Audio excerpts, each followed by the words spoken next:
अब हम पढ़ने वाले हैं बीपीएच के बारे में। बीपीएच जो रहता है उसको बोलते हैं बेनाइन प्रोस्टेटिक हाइपरप्लेजिया, और ये एक हिस्टोलॉजिकल डायग्नोसिस होता है। बेसिकली इसमें क्या होता है, नॉन मैलिग्नेंट पॉलिफरेशन होता है और दोनों स्ट्रोमल और epithelial component of the prostate होते हैं, जो दोनों का होता है, और ये जो होता है ट्रांजिशन जोन में होता है। फिर बीपीएच जो रहता है ये मोस्ट कॉमन बेनाइन ट्यूमर होता है एजिंग मेन में, और बात करें तो ये मेजर कॉज होता है for lower urinary tract symptoms. इसका प्रिवलेंस एज के साथ बढ़ता है, एज जैसे जैसे बढ़ता है तो 60 ईयर्स की एज में ऑलमोस्ट 50% इसका प्रिवलेंस होता है, और 80 के बाद ऑलमोस्ट 90% इसका प्रिवलेंस होता है।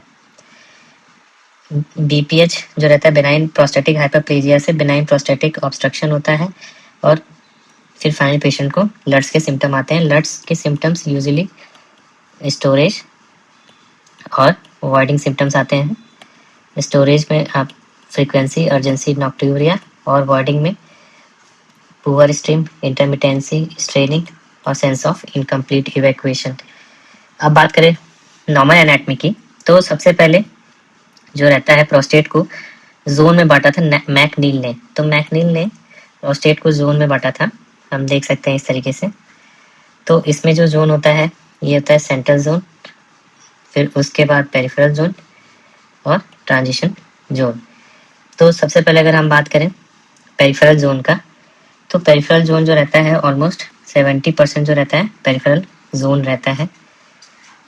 फिर सेंट्रल जोन रहता है वो 25% होता है, और ट्रांजिशन जोन जो रहता है बच्चे 5% वो ट्रांजिशन जोन रहता है।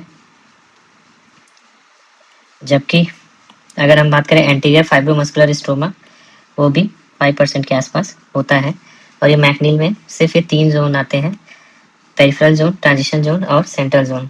तो पेरिफेरल जोन 70%, फिर 25% सेंट्रल जोन और ट्रांजिशन जोन 5%। तो जो प्रोस्टेट होता है बीपीएच वो होता है मिडिल लोब में और ट्रांजिशन जोन में। तो ट्रांजिशन जोन जो ये 10% होता है एरिया, वहाँ पे बीपीएच के सबसे ज़्यादा चांसेस होते हैं। That is the primary site for BPH. जबकि अगर कैंसर की बात करें तो पेरिफेरल जोन में होता है, कैप से याद रख सकते हैं। तो मोस्ट कैंसर जो रहता है पेरिफेरल जोन में होता है और पोस्टीरियर, तो CAPP पोस्टीरियर होता है पेरिफेरल जोन, और वहाँ पे सबसे ज़्यादा कैंसर होता है। जबकि ट्रांजिशन जोन रहता है वो बीपीएच के लिए होता है, और इसके लिए रहता है BMT, बीपीएच मीडियल और फिर ट्रांजिशन। तो जो ट्रांजिशन जोन रहता है वो यूरेथ्रा को सराउंड करता है चारों तरफ से। और सेंट्रल जोन की बात करें तो वो इजैकुलेटरी डक्ट के चारों तरफ रहता है, और ये जोन जो सेंट्रल जोन रहता है इस पे सबसे कम प्रॉब्लम होती है, चाहे वो बीपीएच हो चाहे कैंसर हो। जबकि एंटीरियर फाइब्रोमस्कुलर स्ट्रोमा जो रहता है उसमें कोई भी ग्लैंड नहीं होता है, इसलिए उसमें कोई भी बीपीएच नहीं होता है। जो ट्रांजिशनल जोन होता है जो यूरेथ्रा को सराउंड करता है वो पेरिफेरल जोन को कंप्रेस कर देता है, जो कि पोस्टीरियर होता है। तो ऐसे में होता क्या है कि इससे फिर जो ये पेरिफेरल जोन रहता है वो सर्जिकल कैप्सूल बना देता है, और ये इंपॉर्टेंट होता है इन केस ऑफ होलैप। तो हम देख सकते हैं ये ट्रांजिशन जोन है। ट्रांजिशनल जोन ये पूरा जो रहता है प्रोस्टेट को चारों तरफ, यूरेथ्रा को चारों तरफ से कवर कर रहा है, और ट्रांजिशन जोन के इस पार्ट को जो कवर कर रहा है तो उसको बोलते हैं पेरीयूरेथ्रल ग्लैंड जोन। तो इसको बोलते हैं पेरीयूरेथ्रल ग्लैंड जोन, ये ट्रांजिशनल जोन का पार्ट होता है। जबकि अगर हम इजैकुलेटरी डक्ट की बात करें तो वो सेंट्रल जोन में ओपन हो रहा है, और सबसे मेजॉरिटी ऑफ द पोर्शन जो रहता है पेरिफेरल जोन होता है, और ये पोस्टीरियर होता है क्योंकि ये वाला एंटीरियर फाइब्रोमस्कुलर स्ट्रोमा नाम है। तो एंटीरियर फाइब्रोमस्कुलर स्ट्रोमा जो रहेगा ये एंटीरियर है, और ये 5% होता है। पेरिफेरल जोन में अगर हम बात करें तो ये पोस्टीरियर होता है, और ये ऑलमोस्ट 70%, 65 से 70% पूरा पेरिफेरल जोन होता है। फिर सेंट्रल जोन की बात करें तो 25% होता है, 20 से 25% के बीच में, और 5% जो रहता है ट्रांजिशन रहता है, 5 से 10%। तो फिर अगर हम बात करें सबसे पहले सेल्स की, तो हमने जोन देख लिया। अब सेल्स की बात करें तो जो प्रोस्टेट होता है उसमें बेसिकली जो सेल्स होते हैं वो दो तरह के सेल्स होते हैं, एपिथेलियल सेल्स होता है और स्ट्रोमल सेल्स होता है जिनका पॉलिफरेशन होता है। तो स्ट्रोमल सेल्स जो ये हैं स्ट्रोमल सेल्स हैं, स्टोमस सेल्स के ऊपर जो रहता है बेसमेंट मेम्ब्रेन होता है, तो ये रहा बेसमेंट मेम्ब्रेन। इससे जो बनता है एपिथेलियल सेल लेयर बनती है। एपिथेलियल सेल लेयर में बेसिकली 4 सेल लेयर होती हैं, जिसमें इंपॉर्टेंट 2 सेल होता है। तो बेसमेंट मेम्ब्रेन के ऊपर जो रहता है बेसल सेल होता है। बेसल सेल पहली लेयर होती है। फिर जो दूसरी लेयर होती है वो होती है ल्यूमिनल सेल। तो ल्यूमिनल सेल जो रहती है ये दूसरी लेयर होते हैं। फिर कुछ स्पेशलाइज्ड सेल होते हैं, जिसमें से एक होता है न्यूरो एंडोक्राइन सेल्स और दूसरा होता है इंटरमीडिएट सेल्स। तो ये कुछ स्पेशलाइज्ड सेल होती हैं। बेसल सेल्स जो रहती हैं वो यूजुअली जो रहता है P63 पॉजिटिव होती हैं। तो बेसल सेल्स की बात करें तो P63 पॉजिटिव रहती हैं। जबकि ल्यूमिनल सेल्स की बात करें, ल्यूमिनल सेल्स जो रहता है वो CK18 पॉजिटिव रहती हैं। और जो PSA सीक्रेट होता है वो ल्यूमिनल सेल ही सीक्रेट करती हैं। तो ल्यूमिनल सेल क्या बनाता है? PSA। फिर ये जो अगर हम बात करें इंटरमीडिएट सेल्स की, तो इंटरमीडिएट सेल्स जो रहते हैं CK5 पॉजिटिव होते हैं। और ये CK5 जो रहता है इंटरमीडिएट सेल्स, इसको इसलिए बोलते हैं क्योंकि ये CK5 जो रहता है बेसल सेल पे भी होता है। जबकि न्यूरो एंडोक्राइन सेल्स की बात करें तो जो न्यूरो एंडोक्राइन होते हैं वो सिनेप्टोफाइजिन और क्रोमोग्रेनिन ए सीक्रेट करता है। तो सिनेप्टोफाइजिन और क्रोमोग्रेनिन ए बनाता है। फिर हम बात करें कि बीपीएच होता कैसा है, तो बीपीएच जो रहता है एक एंड्रोजन डिपेंडेंट जो रहती है वो ग्रोथ होता है। बेसिकली इसमें क्या होता है, स्ट्रोमल सेल्स और एपिथेलियल सेल्स जो रहती हैं वो पॉलीफरेट करने लगती हैं। तो एंड्रोजन में होता क्या है कि जो टेस्टोस्टेरोन रहता है, और 2 तरह की सेल्स होती हैं, स्ट्रोमल सेल्स और एपिथेलियल सेल्स। तो उसमें होते हैं एंड्रोजन रिसेप्टर्स दोनों पे। तो टेस्टोस्टेरोन सबसे पहले एपिथेलियल सेल्स में जाता है और वहाँ पे वो डायरेक्टली एंड्रोजन रिसेप्टर से बाइंड करके ग्रोथ फैक्टर रिलीज करता है, जिससे कि एपिथेलियल सेल्स ग्रो कर जाती हैं। फिर दूसरा रहता है स्ट्रोमल सेल्स में टेस्टोस्टेरोन जो रहता है डाईहाइड्रो टेस्टोस्टेरोन में चेंज होता है। और वही डाईहाइड्रो टेस्टोस्टेरोन जो रहता है एपिथेलियल सेल्स में भी जाता है और स्ट्रोमल सेल्स में भी जाता है, और वहाँ पे डीएनए से बाइंड करता है और फिर ग्रोथ फैक्टर रिलीज करता है, जिससे कि स्ट्रोमल सेल्स का नंबर बढ़ जाता है। तो जो डाईहाइड्रो टेस्टोस्टेरोन है वो बेसिकली स्ट्रोमल सेल्स में बनता है। तो हम बात करें टेस्टोस्टेरोन से, डाईहाइड्रो टेस्टोस्टेरोन बनता है और एंजाइम जो इंपॉर्टेंट होता है वो 5 अल्फा रिडक्टेज 2, और ये जो रहता है टाइप 2 का होता है, टाइप 2 का। और ये बेसिकली बाइंड करता है स्ट्रोमल सेल में। तो स्ट्रोमल सेल्स में डाईहाइड्रो टेस्टोस्टेरोन एंड्रोजन रिसेप्टर से बाइंड करते हैं, जिसकी वजह से ग्रोथ फैक्टर्स अप रेगुलेट हो जाता है और हाइपरप्लेजिया होता है। फिर अगर हम बात करें कि कंपोनेंट क्या होते हैं ऑब्स्ट्रक्शन के, तो यूजुअली 2 कंपोनेंट होता है, एक होता है स्टैटिक कंपोनेंट और एक होता है डायनेमिक कंपोनेंट।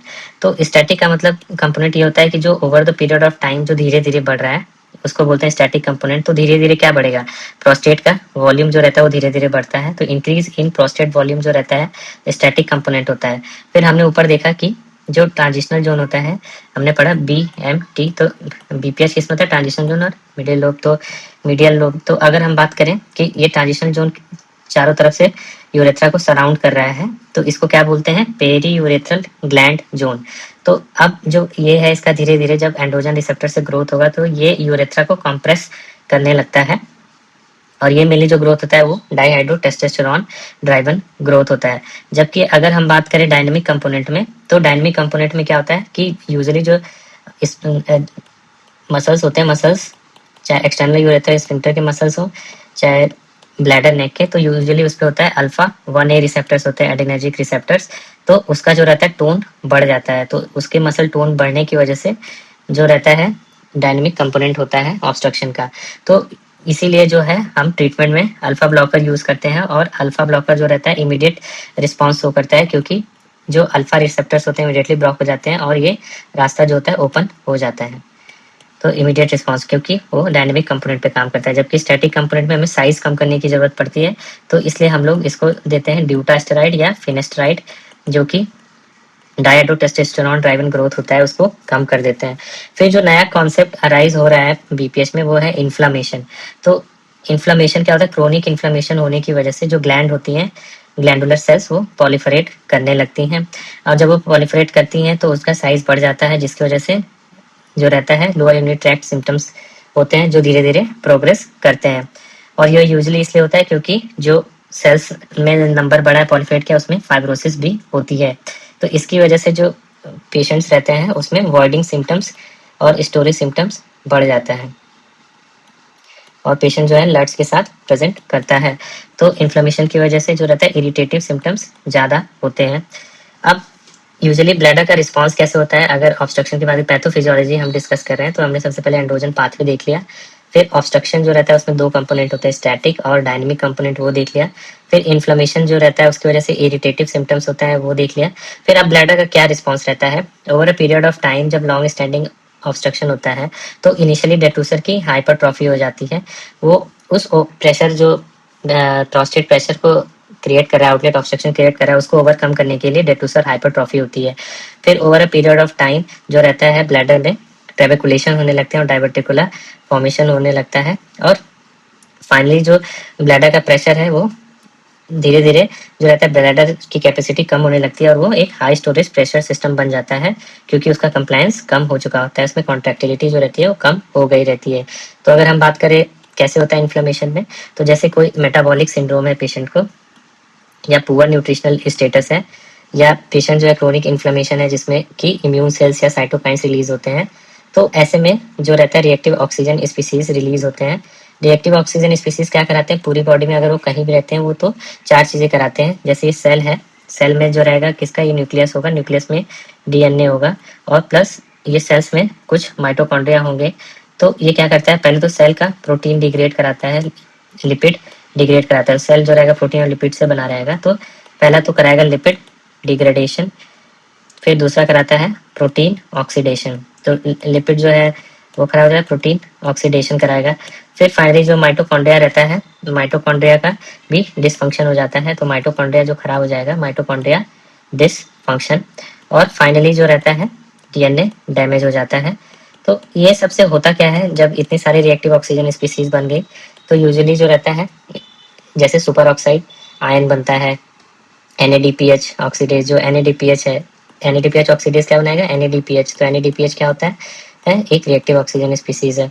तो फिर ये सब एक्चुअली में करते क्या है, ये सब सेल्स के प्रोटीन को डिस्ट्रॉय करेंगे, सेल्स के लिपिड को डिस्ट्रॉय करेंगे, माइटोकॉन्ड्रिया और डीएनए को। ये बॉडी में रिएक्टिव ऑक्सीजन स्पीसीज हर पूरी बॉडी में ऐसे ही काम करती है, तो इसकी वजह से सेल की डेथ हो जाती है और एपोप्टोसिस हो जाता है।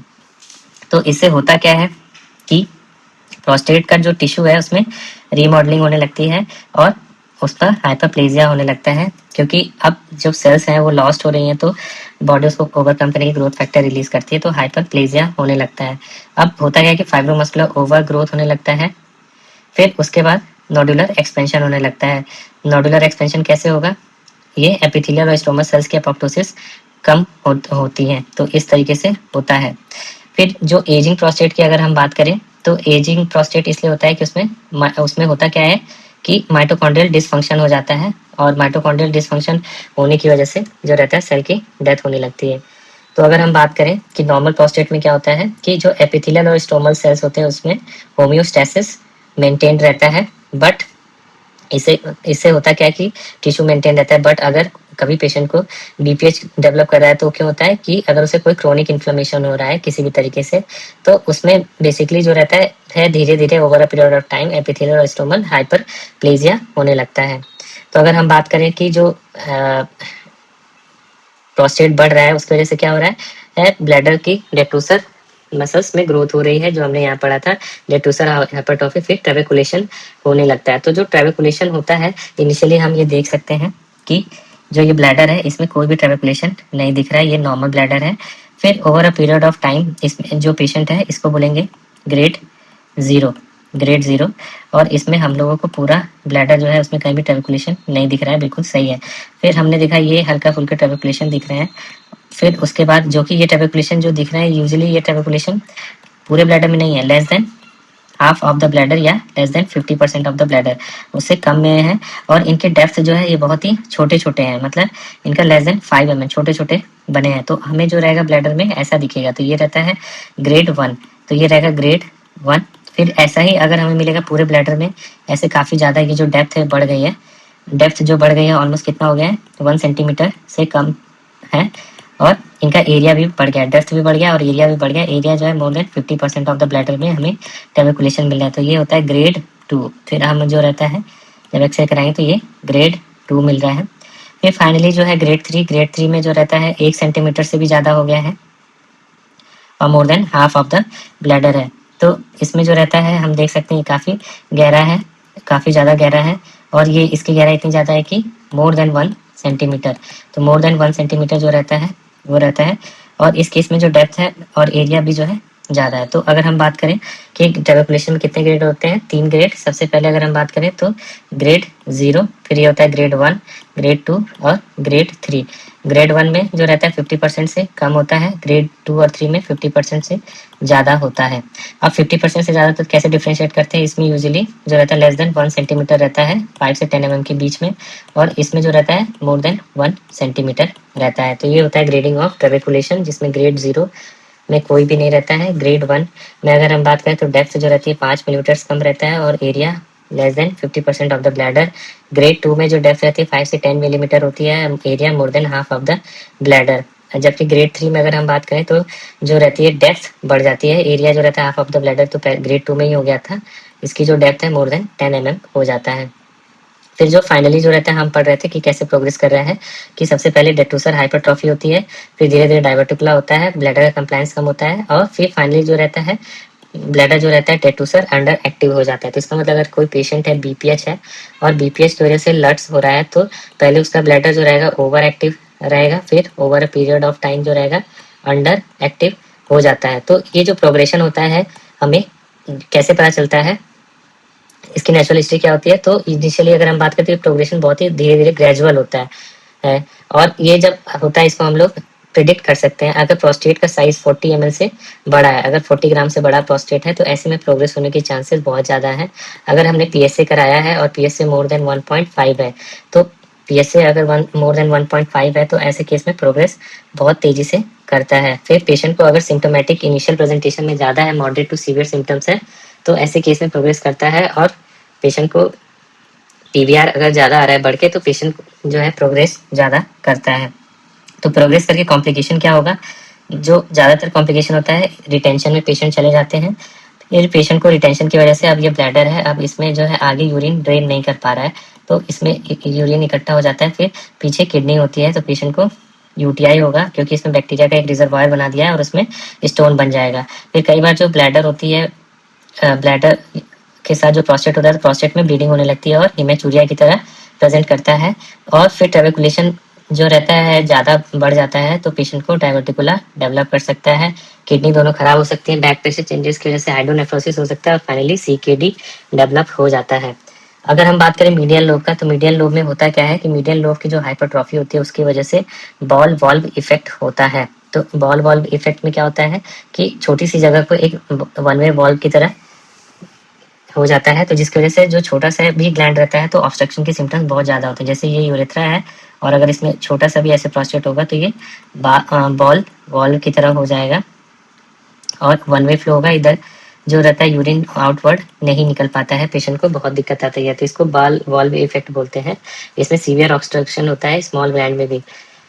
अगर हम क्लिनिकल फीचर्स की बात करें तो प्रोस्टेट में यूजुअली जो रहता है 2 कैटेगरी के सिम्टम्स होते हैं। यूजुअली जो प्रोस्टेटिक सिम्टम होते हैं उनको बोलते हैं लट्स। लट्स में पहला होता है स्टोरेज सिम्टम्स और दूसरा होता है वॉइडिंग सिम्टम्स। तो हमारा जो रहता है इन्हीं को ट्रीट करने का प्लान रहता है। स्टोरेज में आता है फन, FUN, जिसमें आता है फ्रीक्वेंसी, अर्जेंसी, नॉक्टीरिया, जबकि वॉइडिंग में जो रहता है पहला आता है वीक स्ट्रीम, जिसको हम लोग पुअर स्ट्रीम भी बोलते हैं, तो P हो गया। फिर उसके बाद इंटरमिटेंसी रहता है I, फिर स्ट्रेनिंग रहता है, और इनकम्प्लीट एम्प्टिंग को सेंस ऑफ इनकम्प्लीट इवैक्यूएशन भी बोल सकते हैं, तो ये रहता है पीस। तो ये रहता है, इतने सिम्टम्स आएंगे प्रोस्टेट में।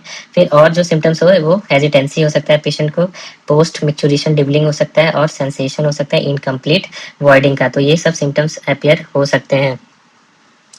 फिर उसके बाद अगर हम बात करें कि एक वर्ड यूज होता है इरिटेटिव और दूसरा वर्ड होता है ऑब्स्ट्रक्टिव। तो अगर हम बात करें इरिटेटिव जो सिम्टम्स होते हैं वो स्टोरेज सिम्टम्स को इरिटेटिव सिम्टम्स भी बोलते हैं, और वॉइडिंग सिम्टम्स को ऑब्स्ट्रक्टिव, क्योंकि जब हम वॉइड करते हैं तो रास्ता खुला होना चाहिए, और अगर उस समय कोई ऑब्स्ट्रक्शन होगा तो उसकी वजह से सिम्टम जो हो रहा है, इसलिए इसको ऑब्स्ट्रक्टिव सिम्टम्स कहते हैं। फिर अब अगला हम बात करें IPSS स्कोर। तो जो वन पीस हम स्कोर पढ़ रहे थे स्टोरेज और वॉइडिंग, वो IPSS स्कोर से यूजुअली कैलकुलेट करना रहता है, और ये AUA का जो सिम्टम स्कोर है उससे डिराइव रहता है। तो AUA का सिम्टम स्कोर और इसमें क्या डिफरेंस होता है कि AUA के सिम्टम स्कोर में क्वालिटी ऑफ लाइफ क्वेश्चंस नहीं होते हैं, जबकि हमने क्वालिटी ऑफ लाइफ इसमें इंक्लूड किया रहता है। तो इसमें जो क्वेश्चन रहता है बेसिकली स्टोरेज और वर्डिंग सिम्टम के बेसिस पे होता है, जो हमने फन और पीस पढ़ा रहता है। जिसमें से जो नॉक्ट्यूरिया होता है उसका क्वेश्चन जो रहता है हाउ मैनी, बाकी सबके क्वेश्चंस जो रहते हैं वो शुरू होते हैं हाउ ऑफन। तो अब बात करें सबसे पहले की फ्रीक्वेंसी, तो फ्रीक्वेंसी का जो क्वेश्चन रहेगा उसमें पूछा जाएगा हाउ ऑफन, और ऑफन के बाद क्या पूछेगा, फ्रीक्वेंसी पूछने के लिए हमें क्या करना होगा कि पूछना होगा कि you had to urinate less than every 2 hours, तो मतलब 2 घंटे के अंदर आपको कितनी बार पेशाब करने जाना पड़ता है। और ये सारे जो सिम्टम्स कैलकुलेट होते हैं यूजुअली 1 मंथ के लिए जाते हैं, ना कि 1 हफ्ते या 1 दिन। तो 1 मंथ से ज़्यादा सिम्टम होना चाहिए। तो फ्रीक्वेंसी अगर मैं पूछना है तो हम पूछते हैं how often you had to urinate less than every 2 hours, तो 2 घंटे के अंदर आपको कितनी बार पेशाब करने जाना होता है। फिर अगला जो क्वेश्चन है वो अर्जेंसी के लिए पूछते हैं। अर्जेंसी के लिए हम पूछते हैं हाउ ऑफन, हाउ ऑफन के बाद हम बोलते हैं how have you found it difficult to postpone urination, तो आपको कितनी बार ऐसा महसूस होता है कि आप जो यूरिनेशन है उसको पोस्टपोन नहीं कर सकते हैं और आपको डिफिकल्टी महसूस होती है, तो ये अर्जेंसी कहलाता है। फिर जो नॉक्ट्यूरिया का क्वेश्चन है, नॉक्ट्यूरिया जो क्वेश्चन है उसमें हम लोग यूजुअली जो पूछते हैं हाउ मेनी, इसका एक क्वेश्चन अलग रहता है, जबकि सब में हाउ ऑफन पूछ रहे हैं, इसमें पूछते हैं हाउ मेनी। तो इसमें पूछते हैं हाउ मेनी, तो हाउ मेनी टाइम्स हम पूछ रहे हैं, और इसमें बेसिकली हम पूछेंगे did you typically get up at night to urinate, तो रात को आपको कितनी बार उठना पड़ता है पेशाब करने के लिए। How many times did you typically get up at night to urinate, तो ये हो गया हमारा स्टोरेज सिम्टम्स। तो 3 क्वेश्चन हो गए स्टोरेज सिम्टम्स के। अब हम वॉइडिंग सिम्टम्स पे आ जाते हैं। स्टोरेज सिम्टम्स को इरिटेटिव सिम्टम बोलते हैं, अब वॉइडिंग सिम्टम को ऑब्स्ट्रक्टिव सिम्टम बोलते हैं। तो सबसे पहले हम बात करें, पहला रहता है पुअर स्टीम या वीक स्टीम के लिए। तो पुअर स्ट्रीम के लिए रहेगा तो हम पहला क्या बोलेंगे हाउ ऑफन, उसके बाद जो हमारा क्वेश्चन होगा वो रहेगा have you had a weak urinary stream, तो कितनी बार आपको जो है पतली पेशाब की धार हुई। How often have you had a weak urinary steam, how often have you had a weak urinary steam, कितनी बार आपको पतली पेशाब हुई। फिर उसके बाद इंटरमिटेंसी पे आ जाएंगे। जो रहता है इंटरमिटेंसी में हम पूछेंगे सेम हाउ ऑफन, फिर उसके बाद जो है हमारा क्वेश्चन स्टार्ट होगा have you found you stopped and started again several times when you urinated, कि कितनी बार आपको ऐसा मिला कि आपको शुरू रुक करना पड़ रहा है और बंद करना पड़ रहा है पेशाब करते समय। How often have you found you stopped and started again several times when you urinate, तो मतलब कितनी बार आपको पेशाब शुरू या बंद करना पड़ता है, ऐसा आपको कितनी बार मिला, तो इसको बोलते हैं इंटरमिटेंसी। फिर उसके बाद होता है स्ट्रेनिंग। स्ट्रेनिंग में फिर हम वही सेम क्वेश्चन हाउ ऑफन, फिर उसके बाद पूछेंगे कि you have you had to strain to start urination, कि आपको कितनी बार जोर लगाना पड़ रहा है पेशाब शुरू करने में। How often have you had to strain to start urination, तो ये रहता है हाउ ऑफन। फिर फाइनल जो क्वेश्चन रहेगा वो इनकम्प्लीट एम्पटिंग का रहेगा, या जिसको बोलेंगे एसेंस ऑफ इनकम्प्लीट इवैक्यूएशन, तो इसमें भी सेम क्वेश्चन हाउ ऑफन। फिर अगला क्वेश्चन रहेगा have you had the sensation of not emptying your bladder, तो कितनी बार आपको महसूस हो रहा है कि आपका पेशाब की थैली जो है वो खाली नहीं हो रही है, तो ये हो गया PISS। तो ये जो रहता है ये बेसिकली वॉइडिंग सिम्टम्स बोलते हैं इसको, तो ये रहता है वॉइडिंग सिम्टम्स या ऑब्स्ट्रक्टिव सिम्टम्स। फिर इसके साथ हम एक क्वालिटी ऑफ लाइफ क्वेश्चन भी इंक्लूड करते हैं। तो क्वालिटी ऑफ लाइफ क्वेश्चन रहता है कि if you were to spend the rest of your life with your urinary condition just the way it is now, how would you feel about that, तो अगर आपको पूरी जिंदगी इस कंडीशन के साथ अगर अपना जीवन बिताना पड़ेगा तो आपको कैसा लगेगा। तो ये ही एक क्वालिटी ऑफ लाइफ क्वेश्चन जो ऐड किया गया है, ये जो रहता है अलग रहता है AUA सिम्टम स्कोर से, और इसकी स्कोरिंग भी होती है 6 इस ग्रुप में रहती है, और इसके स्कोर को जोड़ा नहीं जाता है, इसका स्केलिंग 6 पे रहता है, जिसमें जो रहता है कोई भी स्कोरिंग में अगर 20 की बात करें तो 3 रहता है, 3 जो रहेगा मिक्स्ड। तो अगर पेशेंट का एक्सपीरियंस जो रहेगा बहुत टेरिबल तो 6 रहेगा, पेशेंट जो अनहैप्पी है तो 5, और मोस्टली डिससेटिस्फाइड तो 4, मोस्टली सेटिस्फाइड तो 2, जबकि प्लीज्ड है तो 1 रहेगा। तो सबसे पहले हम 3 से शुरू करेंगे। 3 में क्या रहेगा, मिक्स्ड रहेगा, फिर mostly dissatisfied 4, mostly satisfied true, फिर अनहैप्पी 5, और फिर टेरिबल 6, तो इस तरीके से रहेगा। जबकि जो हम ऊपर क्वेश्चन पूछ रहे थे उसमें नॉक्ट्यूरिया को छोड़ के जितने भी क्वेश्चन है वो हाउ ऑफन से शुरू हो रहे थे, तो उनका सबका स्कोरिंग जो फन पीस टोटल है उसमें हम लोग बेसिकली करते हैं कि 3 को सबसे पहले हम देख लेते हैं। 3 में हम देखते हैं तो 3 को मानते हैं 50%, तो मतलब आधे तर टाइम। तो अगर हम बोलेंगे कि अगर हमने स्कोर 3 दिया है तो इसका मतलब क्या है कि 50% ऑफ द टाइम की जो है हमें करना पड़ रहा है। जबकि अगर नॉक्ट्यूरिया की केस में अगर करते हैं तो नॉक्ट्यूरिया में जो रहता है इसमें जो रहता है हम क्वेश्चन हाउ मेनी टाइम्स पूछते हैं, तो ये ध्यान देना होगा। फिर उसके बाद अगर हम बात करें 50%, फिर अगर हम स्कोर 2 दे रहे हैं तो इसका मतलब होता है लेस देन 50%, और स्कोर अगर 4 दे रहे हैं तो मोर देन 50%, और फिर 5 होता है, अगर स्कोर 5 दे रहे हैं बिल्कुल लास्ट में तो ऑलमोस्ट ऑलवेज मतलब 100%, और लेस देन 1 इन 5 टाइम्स रहेगा अगर हम स्कोर 1 दे रहे हैं, लेस देन 1 इन 5 टाइम्स तो मतलब हुआ ऑलमोस्ट लेस देन 20%। तो ये स्कोरिंग सिस्टम रहता है। फिर इसके बेसिस पे हम स्कोरिंग करते हैं और ग्रेडिंग करते हैं सिम्टम्स का, माइल्ड, मॉडरेट और सीवियर, जिसमें मॉडरेट रहता है 8, 1, 9, तो रहता है 8 to 19 मॉडरेट रहता है, और उससे पहले 1 to 7 माइल्ड रहता है, 20 to 35 सीवियर रहता है। ये रहता है IPSS। फिर जो दूसरा जो रहता है हमने IPSS पढ़ा क्योंकि ये पेशेंट का क्लिनिकल फीचर्स देख रहे थे, तो क्लिनिकल फीचर जो रहते हैं लट्स के रहते हैं और उसको हम लोग IPSS से कैलकुलेट करते हैं, जिसका मैक्सिमम स्कोर 0 से लेकर 35 के बीच में रहता है। और इसमें जो रहता है 3 कैटेगरी में डिवाइड करते हैं हम लोग, माइल्ड, मॉडरेट और सीवियर। तो इसमें जो माइल्ड रहता है ये रहता है 0 to 7, मॉडरेट रहता है 8, 1, 9 और सीवियर रहता है 20 to 35। तो ये स्कोरिंग सिस्टम रहता है। जो माइल्ड रहता है 1 to 7 रहता है, 0 to 9। फिर आगे हम बात करें कि पेशेंट को जब हम क्लिनिकल एग्जामिनेशन करते हैं तो DRE करते हैं, तो DRE समझ लेते हैं। DRE बेसिकली जो रहता है 2 टाइप के होते हैं, एक होता है 3 ग्रेड सिस्टम होता है और एक होता है 4 ग्रेड सिस्टम्स। तो क्लिनिकली जो रहता है हम 3 ग्रेड सिस्टम यूज करते हैं, जबकि बुक्स में ज़्यादातर 4 ग्रेड सिस्टम होता है। तो पहले 4 ग्रेड सिस्टम देख लेते हैं। अगर हम नॉर्मल प्रोस्टेट की बात करें तो उसका जो साइज होता है 20 ग्राम, अगर रेंज की बात करें तो 15 से 25 ग्राम। तो 20 ग्राम जो प्रोस्टेट रहता है नॉर्मल रहता है, और यूजुअली वो सिमेट्रिकल रहेगा, फर्म रहेगा और स्मूथ रहता है। कंसिस्टेंसी भी उसकी नॉर्मल रहती है, कोई नोड्यूल नहीं रहता है।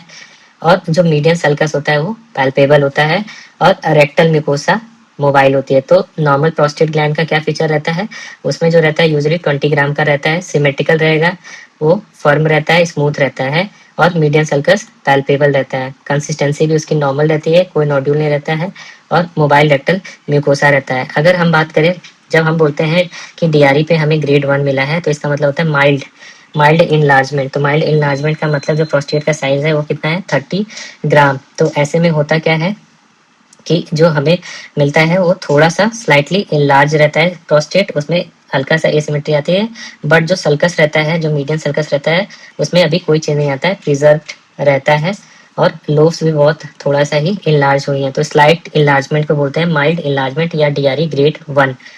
ये जो रहता है अर्ली BPH के केस में मिलता है। फिर जो अगला हम बात करें वो होता है DRE ग्रेड 2। DRE ग्रेड 2 इसलिए इंपॉर्टेंट होता है कि जो मोस्ट कॉमन अगर हम बात करें तो प्रोस्टेटिक जो प्रेजेंटेशन होता है वो DRE ग्रेड 2 होता है, उसको बोलते हैं मॉडरेट इनलार्जमेंट। और इसमें यूजुअली जो प्रोस्टेट रहता है 40 to 50 ग्राम्स का रहता है। इसमें जो सल्कस की जो गहराई रहती है वो थोड़ी शैलो हो जाती है, बट अभी भी उसकी जो गहराई है वो फील होता है।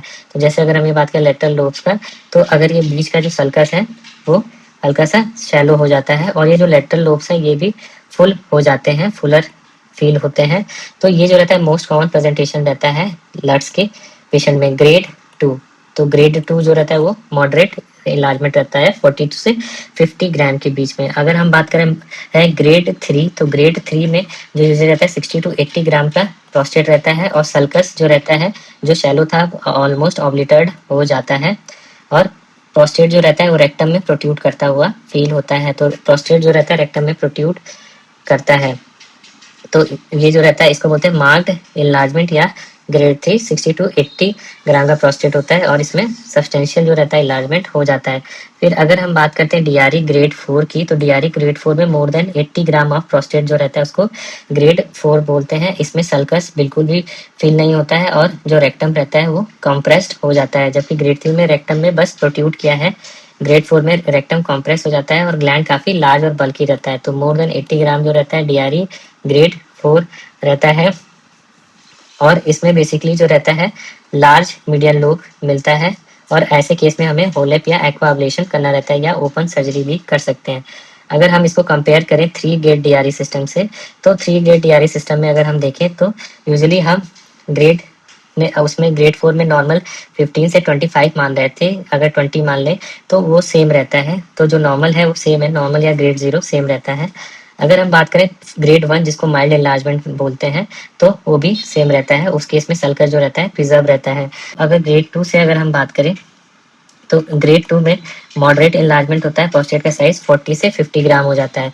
जबकि अगर हम 4 में बोले तो उसमें भी यही सेम रहता है और सल्कस शैलो हो जाता है, तो उसमें भी यही सेम रहता है।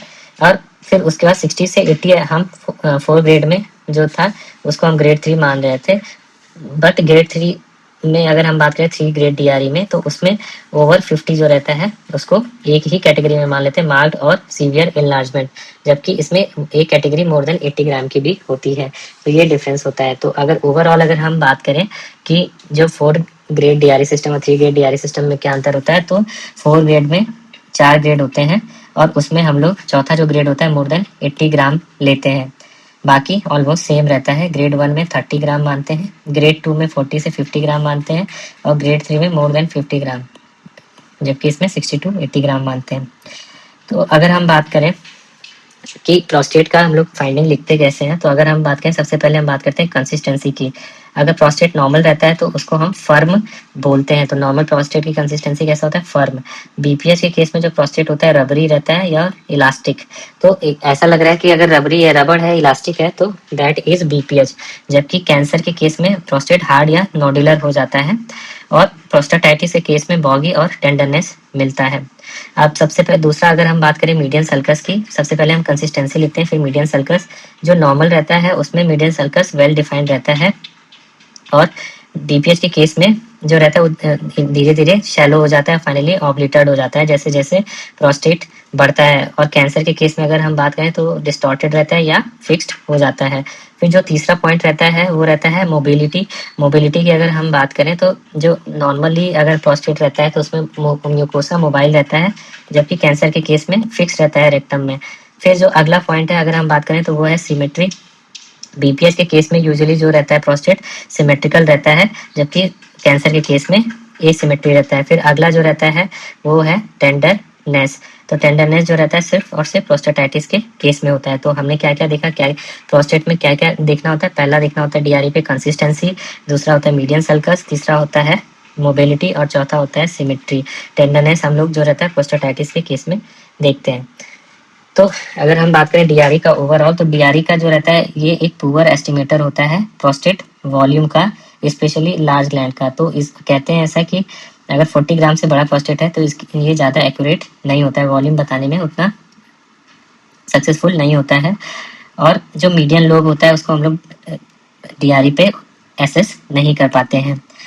फिर अगला जो रहता है कि डीआरई में हमें ये भी नहीं पता चलता है कि पेरिफेरल जोन का इलाजमेंट है या ट्रांजिशन जोन का इलाजमेंट है।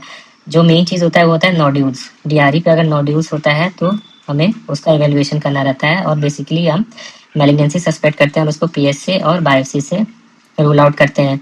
डीआरई जो रहता है प्रोस्टेट कैंसर में इसलिए इंपॉर्टेंट होता है कि जब हमें लोकली स्टेजिंग करना रहता है T2 वर्सेस T3, तो उस समय डीआरई बहुत ही ज़्यादा हेल्पफुल होता है। तो डीआरई T2 वर्सेस T3 में होता है। अब बात करते हैं इवेल्युएशन की। अगर हमने क्लिनिकल सिम्टम्स देख लिया पेशेंट को, तो अब आप बात करते हैं कैसे इवेल्युएट करते हैं। तो इवेल्युएशन में कुछ चीज़ें मैंडेटरी होती हैं, कुछ चीज़ें ऑप्शनल होती हैं। तो जो मैंडेटरी चीज़ें होती हैं वो टोटल 6 चीज़ें होती हैं जो मैंडेटरी होती हैं प्रोस्टेट के पेशेंट में।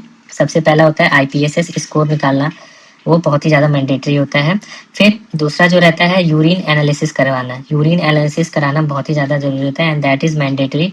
तीसरा है सीरम पीएसए। सीरम पीएसए जो है मैंडेटरी होता है अगर life expectancy more than 10 years है या मैलिग्नेंसी ऑप्शन में है। तो फिर अगला जो रहता है DRE, तो DRE जो रहता है वो बहुत इंपॉर्टेंट होता है। उसके बाद यूरोफ्लोमेट्री, अगर क्यू मैक्स जो रहता है 10 ml पर सेकेंड से कम है तो ऐसे केस में ब्लैडर आउटलेट ऑब्स्ट्रक्शन रहता है। और फिर उसके बाद जो छठा है वो है PVR हमें अल्ट्रासाउंड के थ्रू मिलता है। तो जो 6 चीज़ें मैंडेटरी हैं उनको हम एक बार फिर देख लेते हैं। सबसे पहले जो रहता है, हम पेशेंट को जो क्लिनिकल असेसमेंट करते हैं IPSS निकालते हैं, और फिर पेशेंट का PSA करते हैं और DRE करते हैं। तो ये तो एसेंशियल होता है। फिर पेशेंट का जो रहता है, हम यूरोफ्लो कराएंगे और अल्ट्रासाउंड कराएंगे PVR देखने के लिए, और उसका यूरिन जो रहता है यूरिन एनालिसिस के लिए भेजते हैं। तो यूरिन एनालिसिस जो है वो मैंडेटरी होता है। अब ऑप्शनल या सेलेक्टिव क्या क्या चीज़ें होती हैं, तो अगर हम बात करें ऑप्शनल की तो उसमें सीरम क्रिएटिनिन ऑप्शनल होता है। फिर अल्ट्रासाउंड जो रहता है बेसिकली अगर हम किडनी की जो कर रहे हैं, किडनी को देखने के लिए, वो ऑप्शनल होता है। और वो कब करते हैं, यूजुअली जब पेशेंट में हीमेचूरिया रहता है, PVR हाई रहता है, या हम CKD सस्पेक्ट कर रहे हैं। तो 3 केसेस में हमें जो रहता है अल्ट्रासाउंड कराना जरूरी होता है। पहला हीमेचूरिया के केस में, दूसरा PVR ज़्यादा है, तीसरा CKD सस्पिशन है। फिर अगला जो है यूरोडायनेमिक्स जो रहता है जब हम अंडर एक्टिव डेट्रूसर को डिफ्रेंशिएट करना रहता है विथ ब्लैडर आउटलेट ऑब्स्ट्रक्शन से, तो ऐसे केस में हमें यूरोडायनेमिक्स कराना रहता है। फिर सिस्टोस्कोपी भी जो रहता है वो ऑप्शनल रहता है, और इसको यूजुअली हम लोग pre surgery, at the time of surgery या सर्जरी से जस्ट पहले, थोड़ी देर पहले करते हैं। या पेशेंट को अगर हीमेचूरिया है तो हम ब्लैडर पैथोलॉजी रूल आउट करने के लिए कर सकते हैं, या यूरेथ्रा पैथोलॉजी अगर सस्पेक्ट कर रहे हैं तो ऐसे केस में उसको रूल आउट करने के लिए कर सकते हैं। तो अगर हम बात करें गोल्ड स्टैंडर्ड इन्वेस्टिगेशन, तो वो यूरोडायनेमिक्स होता है, बट वो ऑप्शनल होता है, हर केस में नहीं कराते हैं। और यूरोडायनेमिक्स से हम निकालते हैं ब्लैडर आउटलेट ऑब्स्ट्रक्शन इंडेक्स। तो इस ऑब्स्ट्रक्शन इंडेक्स में हम लोग डेट्रूसर प्रेशर निकालते हैं एट द रेट जो क्यूमैक्स पे डेट्रूसर प्रेशर होता है, और उसको माइनस कर देते हैं 2 टाइम्स ऑफ क्यूमैक्स। तो ये जो रहता है, ये अगर वैल्यू 40 से कम आई तो इसका मतलब क्या है, ठीक, सब ठीक है। बट अगर 40 से ज़्यादा आई तो इसका मतलब क्या है, ऑब्स्ट्रक्शन है। तो यूजुअली जो इसका नॉर्मल वैल्यू है वो 20 से कम होना चाहिए। तो ऑब्स्ट्रक्शन अगर 40 से ज़्यादा है तो ऑब्स्ट्रक्शन रहता है। P det Q max minus 2 times of Q max होता है। अगर यही UDS में अगर हम P det Q max plus 5 times of Q max अगर निकालते हैं तो इसको बोलते हैं ब्लैडर कॉन्ट्रैक्टिलिटी इंडेक्स, और इसको हम लोग न्यूरोजेनिक ब्लैडर में यूज़ करते हैं। फिर अगर हम बात करें कि जो इसको DCI है, डेट्रूसर कॉन्ट्रैक्टिलिटी इंडेक्स, या BCI भी इसे ही बोलते हैं, तो अगर वो लेस देन 100 आया तो वो अंडर एक्टिव डेट्रूसर डिनोट करता है। अब इसको कैसे करते हैं, तो मैनेजमेंट जो रहता है यूजुअली बेस्ड होता है, टोटल 6 चीज़ें होती हैं मैनेजमेंट से पहले हम 6 चीज़ें देखते हैं। पहला जो सबसे इंपॉर्टेंट चीज़ होता है सिम्टम सीवियरिटी, कि पेशेंट को कितना सिम्टम आ रहा है और कितना सीवियर है, उस बेसिस पे मैनेज करते हैं। फिर दूसरा होता है प्रेजेंस ऑफ कॉम्प्लिकेशन कितना है उस पर मैनेज करते हैं। फिर तीसरा जो रहता है सेक्सुअल फंक्शन, और चौथा है पेशेंट कोमॉर्बिडिटी, और पांचवा है गाइडलाइन क्या कहती है, और छठा जो सबसे इंपॉर्टेंट है प्रोस्टेट साइज। तो प्रोस्टेट साइज, और ये पूरे टोटल 6 चीज़ रहती हैं जो डिसाइड करती हैं मैनेजमेंट, और ये जो रहता है इंडिविजुअल टू इंडिविजुअल वेरी करता है। तो सबसे पहले सिम्टम की सीवियरिटी, दूसरा है प्रोस्टेट का साइज, तीसरा है प्रेजेंस ऑफ कॉम्प्लिकेशन, चौथा है सेक्सुअल फंक्शन, कैसा गोल है पेशेंट का कोई कोमॉर्बिडिटी है कि नहीं है, और गाइडलाइन क्या कहती हैं। तो अगर हम बात करें सबसे पहले मेडिकल मैनेजमेंट की, तो सबसे पहले हमने 2 चीज़ें पढ़ी थी कि एक स्टैटिक कंपोनेंट होता है और एक होता है डायनेमिक कंपोनेंट। तो डायनेमिक कंपोनेंट वो होता है जो अल्फा रिसेप्टर से होता है जिसमें टोन बढ़ जाती है।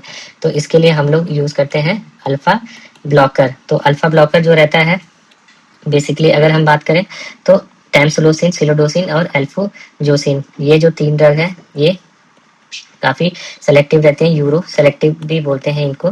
तो यूरो सेलेक्टिव होते हैं, जबकि अदर जो ड्रग है डोक्साजोसिन और टेराजोसिन, तो ये अल्फा ब्लॉकर क्या करती हैं, ये अल्फा 1A रिसेप्टर्स को ब्लॉक कर देती हैं, जिससे कि डायनेमिक कंपोनेंट जो रहता है वो कम हो जाता है और पेशेंट को विद इन जो रहता है डेज टू वीक्स में फ़ायदा हो जाता है। फास्टेस्ट जो रहता है सिम्टम रिलीफ की अगर बात करें तो अल्फा ब्लॉकर से होता है।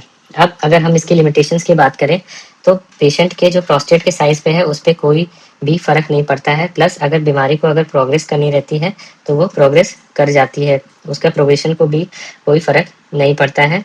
फिर अगर हम अगला बात करें रिट्रोग्रेड इजैकुलेशन की, तो रिट्रोग्रेड इजैकुलेशन जो रहता है सिलोडोसिन में सबसे ज़्यादा होता है, ये इसका एक साइड इफेक्ट है। फिर जो टेराजोसिन और डॉक्साजोसिन होते हैं वो नॉन सेलेक्टिव अल्फा ब्लॉकर होते हैं, इसलिए उनमें हाइपोटेंशन कॉज कराते हैं। और टैमसोलोसिन जो रहता है फ्लॉपी आइरिस सिंड्रोम कॉज कराता है। फिर आगे हम बात करते हैं 5 अल्फा रिडक्टेज इनहिबिटर्स की।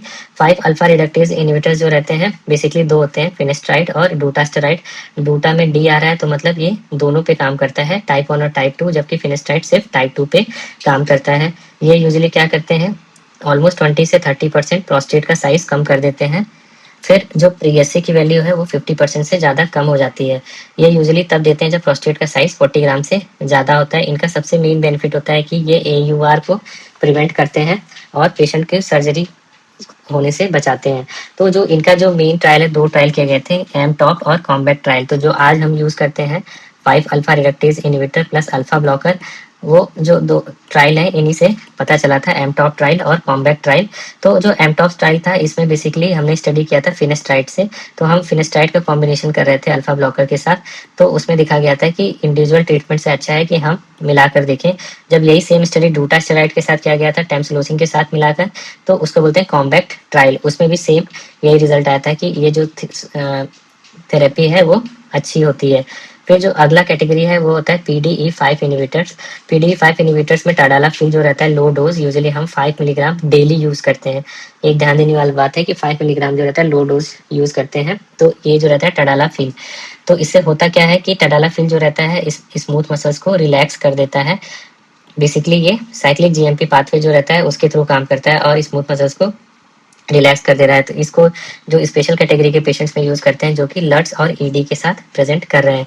फिर जो अगला ग्रुप है वो है बीटा 3 एगोनिस्ट और एंटी मस्करेनिक्स का। तो जो हमने स्टोरेज सिम्टम पढ़ा था, फ्रीक्वेंसी अर्जेंसी नॉक्ट्यूरिया, अगर पेशेंट इसके साथ अगर आ रहा है तो हम आइदर मीरा बैकग्राउंड या सोलिफिनासिन जो रहता है वो दे सकते हैं। तो मेरा बैकग्राउंड जो रहता है ब्लैडर आउटलेट ऑब्स्ट्रक्शन के केस में सेफ होता है, बट इसको यूज करने से पहले हमें पेशेंट का PVR देख लेना चाहिए। अगर PVR हाई रहता है तो हमें एंटी मस्करेनिक्स जो रहता है उसको अवॉइड करना चाहिए। फिर अब बात करें कि इन सब चीज़ों का क्या रिजल्ट है, तो अगर सबसे अच्छा ड्यूरेबिलिटी की बात करें तो हमें कॉम्बिनेशन थेरेपी यूज करना चाहिए। अगर पेशेंट को मिक्स सिम्टम्स है तो अल्फा ब्लॉकर के साथ एंटी मस्करेनिक्स भी यूज करना चाहिए। और अगर पेशेंट को ED या सेक्सुअल फंक्शन है तो हमें फॉस्फोडाइएस्टेट दैट इज टाडालाफिल यूज करना चाहिए। फिर हम बात करते हैं अल्फा ब्लॉकर के बारे में। तो सबसे पहले हमने पढ़ा था कि अल्फा ब्लॉकर जो रहते हैं, जो सिंपैथेटिक सिस्टम होता है वो किसके थ्रू काम करते हैं, अल्फा रिसेप्टर्स के थ्रू। अल्फा रिसेप्टर्स, तो अल्फा रिसेप्टर्स जो रहते हैं उसमें बेसिकली जो रहते हैं एक होता है अल्फा 1 और एक होता है अल्फा 2। अब अल्फा 1 में भी अगर हम बात करें तो जो कुछ ड्रग्स होते हैं जो दोनों पे काम करते हैं, अल्फा 1 और अल्फा 2, उसको वो जो ड्रग्स होती हैं वो होती हैं non selective alpha blocker, non selective alpha blocker. और इसमें हम लोग जो यूज़ करते हैं वो होती हैं फिनॉक्सी बेंजामीन और दूसरी जो होती है फेंटोलामीन होती हैं। तो यूजुअली होता क्या था कि जब हम ये अल्फा 1 और अल्फा 2 दोनों को यूज़ करते थे नॉन सेलेक्टिव ब्लॉकर्स, तो इससे जो रहता था साइड इफेक्ट बहुत ज़्यादा होता था, इसलिए इसको BPH में यूज़ नहीं करते हैं। तो जो बेसिकली हम लोग यूज़ करते हैं अब वो रहता है सेलेक्टिव अल्फा 1 ब्लॉकर्स। तो इसको ये जो रहते हैं बेसिकली इनको बोलते हैं सेलेक्टिव ब्लॉकर्स। तो ये हो गया सेलेक्टिव ब्लॉकर्स। अब ये जो सेलेक्टिव ब्लॉकर्स होते हैं इनको फर्दर हम लोग इस बेसिस पे क्लासिफाई करते हैं कि ये यूरो सेलेक्टिव होते हैं कि नहीं होते हैं। तो हम बोलते हैं यूरो सेलेक्टिव ब्लॉकर्स और नॉन यूरो सेलेक्टिव ब्लॉकर्स। ये हो गया नॉन यूरो सेलेक्टिव ब्लॉकर्स। तो अगर हम बात करें तो नॉन यूरो सेलेक्टिव ब्लॉकर्स उनको बोलते हैं जो ये अल्फा रिसेप्टर्स होते हैं। इसमें 3 रिसेप्टर्स होते हैं। 3 रिसेप्टर्स कौन कौन से होते हैं alpha 1A plus alpha 1B और प्लस अल्फा 1D। तो ये 3 रिसेप्टर्स होते हैं। अगर ये तीनों रिसेप्टर्स को अगर ब्लॉक करता है तो इसको बोलते हैं नॉन यूरो सेलेक्टिव। और इससे दिक्कत क्या होती है कि अगर हम बात करें तो जो नॉन यूरो सेलेक्टिव होते हैं अगर, तो इनसे दिक्कत क्या होती है, ज़्यादा BP कॉज कराते हैं। और इसमें बेसिकली जो ड्रग होती है वो होती है प्राजोसिन, फिर दूसरी होती है टेराजोसिन और डॉक्साजोसिन। तो ये 3 जो ड्रग होती हैं वो होती हैं। और जो अल्फोजोसिन है वो बहुत खास ड्रग होती है। अल्फोजोसिन खास इसलिए होती है कि अगर रिसेप्टर वाइज बात करें तो वो नॉन यूरो सेलेक्टिव होती है। तो अगर रिसेप्टर वाइज बात करें तो नॉन यूरो सेलेक्टिव होती है। बट अगर हम फंक्शन वाइज बात करें तो वो हाईली यूरो सेलेक्टिव होती है। तो इसलिए हम रिसेप्टर में क्लासिफिकेशन कर रहे हैं तो उसको नॉन यूरो सेलेक्टिव मानते हैं, क्योंकि जो रहता है उसमें तीनों रिसेप्टर पे काम करती है, 1A 1B 1D, बट उसका फंक्शनली अगर बात करें तो ज़्यादा यूरो सेलेक्टिव कराती है। तो यूरो सेलेक्टिव किसे बोलते हैं? यूरो सेलेक्टिव वो होता है जो हमने पढ़ा कि जो 1A पे काम करते हैं, क्योंकि 1A ही रिसेप्टर्स पे होता है प्रोस्टेट और ब्लैडर नेक पे। तो जो 1A पे काम करेंगे वो यूरो सेलेक्टिव कहलाती हैं। और ये बेसिकली 3 ड्रग्स होती हैं जो होती हैं, उसमें हम बात करें तो सिलोडोसिन।